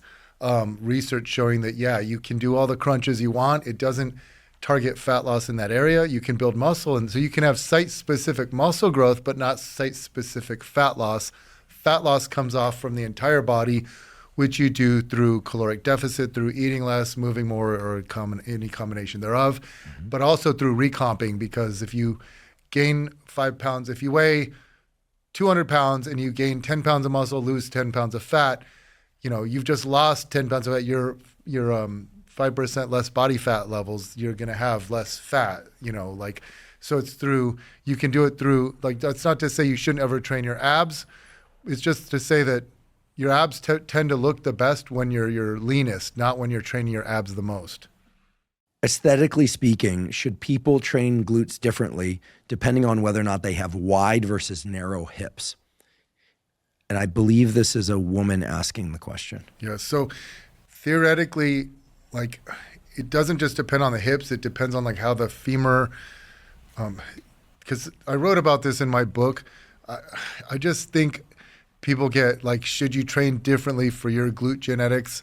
Maybe if you feel like you're kind of like a V-shaped glutes, then maybe you do more lower glutes and not as much upper. Maybe you don't do abduction. But most of my clients train glutes the same way. A lot of questions about grip strength. You talked a little bit about training grip strength. If somebody wanted to add some grip strength, maybe not do a full specialization phase of 4 weeks, but maybe they just wanted to add some grip strength and they're already hanging from the bar doing pikes for their abs, which I would argue is one of the best exercises for abs, and grip. What specific grip exercise would you suggest? So assuming they're already deadlifting, they're doing stuff, they're using their grip for pulling and this kind of thing, hanging from the bar, what, if you had to give one grip strength exercise, what would it be? Well, I would say if you tend to get beat up with your low back, then hang. Do static hangs, or even hopefully you progress to one-arm hangs, where you can kind of do one-arm hangs where you brace yourself use the non-working arm to hold yourself in position. But if your low back is, stellar, then you can do shrugs, you can do farmer's walks. Walking is kind of hard at a gym to do, just walking around with the dumbbells, but you could just stand in place. So you could do shrugs. When you can't do any more shrugs, you just hold it for time. You could also just hold the last rep of your last set of deadlifts for time. All those things help out. They all add up to improving your grip strength. Last question. What is the most unusual but effective training tip that you've never heard or seen discussed in social media or out there? What's maybe something from the past that no one talks about anymore, or something that you just feel like people should talk about more in terms of training? This could be anything you like. It's your choice. I would say what we talked about yesterday, the one set to failure. Who does it? Who does one set to failure, 2 full body workouts a week, 1 set to failure? For each body part. On 6 to 8 exercises, 6 to 10 exercises per day. You get the workout done in, 45 minutes. So you're training an hour and a half a week, and you probably could get 80% of your gains than you could through training, for 3 times that much time. It's very time efficient. It's just no one ever does it. I don't know anyone who does 1 set. Everyone does multiple sets, but it's a very efficient way to train. It's a very fun way to train because you come in with a goal. You're like, I need to try to beat my record. Well, the only thing I would say is shuffle the lifts around, shuffle the order around, and shuffle the variations around, because as we mentioned, you can't just keep gaining strength for years on end. It doesn't work that way. So train the whole body, 1 set to failure after a sufficient warm up for each body part, and do that 1, 2, or 3 times a week. If you're gonna do it once a week, you got to pour everything you've got into it. But if you do it 2 or 3 times a week, you can go. We talked about this yesterday. It gets to a point where I got to a point where I suck at squats, but I was doing 225 for 30. I was doing my best stiff leg deadlift. It was 405 for either 20. I might have gotten 22. And then you get to a point where what am I going to do? Go for 25? Yes, you can go heavier weight, but it gets to the point where it's daunting. It makes you nervous just thinking about the exercise. So at that point, you kind of got to learn to, that's your body maybe telling you you're about to get injured. So maybe you switch the exercise or start doing more volume. But it's a strategy I wish more people knew about, because a lot of people quit lifting because they think they have to do it for periods of time in your life where you get stressed out, or times are tough. I got to work harder or put more hours into work, or this responsibility comes in. You can do brief workouts, and they're very effective, just doing 45 minutes a couple times a week. It'll help more people stick to weight training because they realize I don't have to be in the gym 5 hours a day. Love it. Bret Contreras, Dr. Bret Contreras, excuse me. Thank you so much.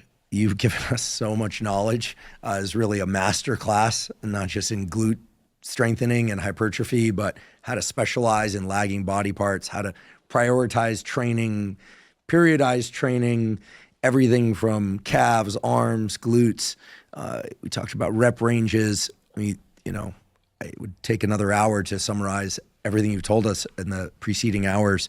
And it's just spectacular. You're one of the few people out there that is degreed in this area, continues to read the research, is clearly a practitioner. You practice what you preach. And perhaps most importantly, you train people who make phenomenal progress as a consequence of your training.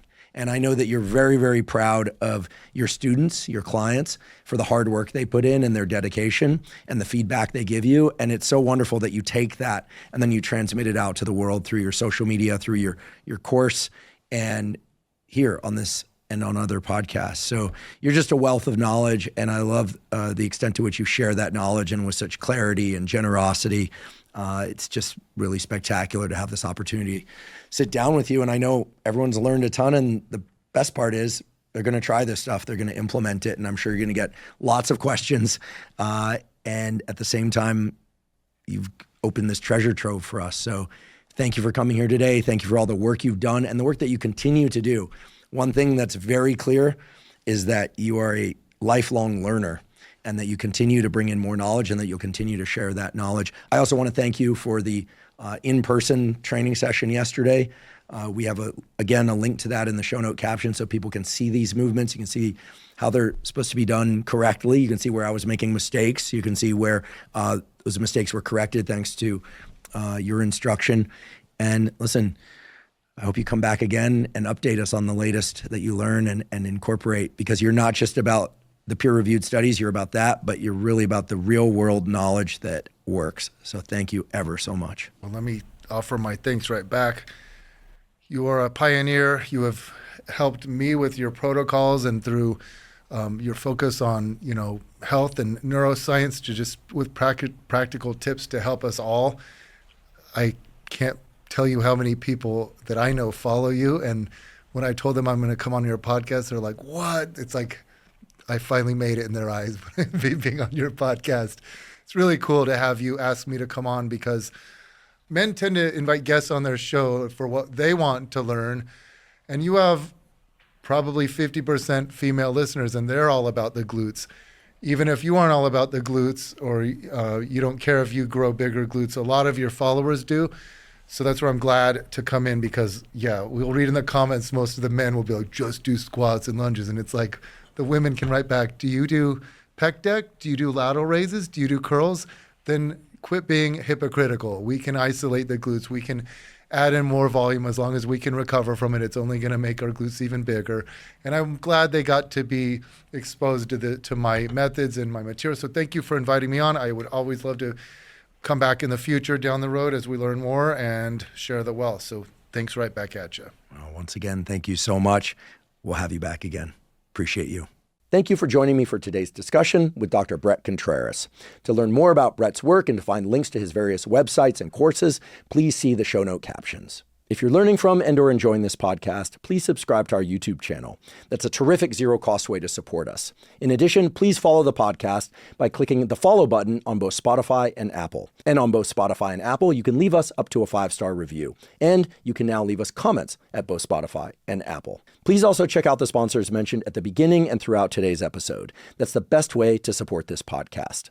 If you have questions for me or comments about the podcast, or guests or topics that you'd like me to consider for the Huberman Lab podcast, please put those in the comments section on YouTube. I do read all the comments. For those of you that haven't heard, I have a new book coming out. It's my very first book.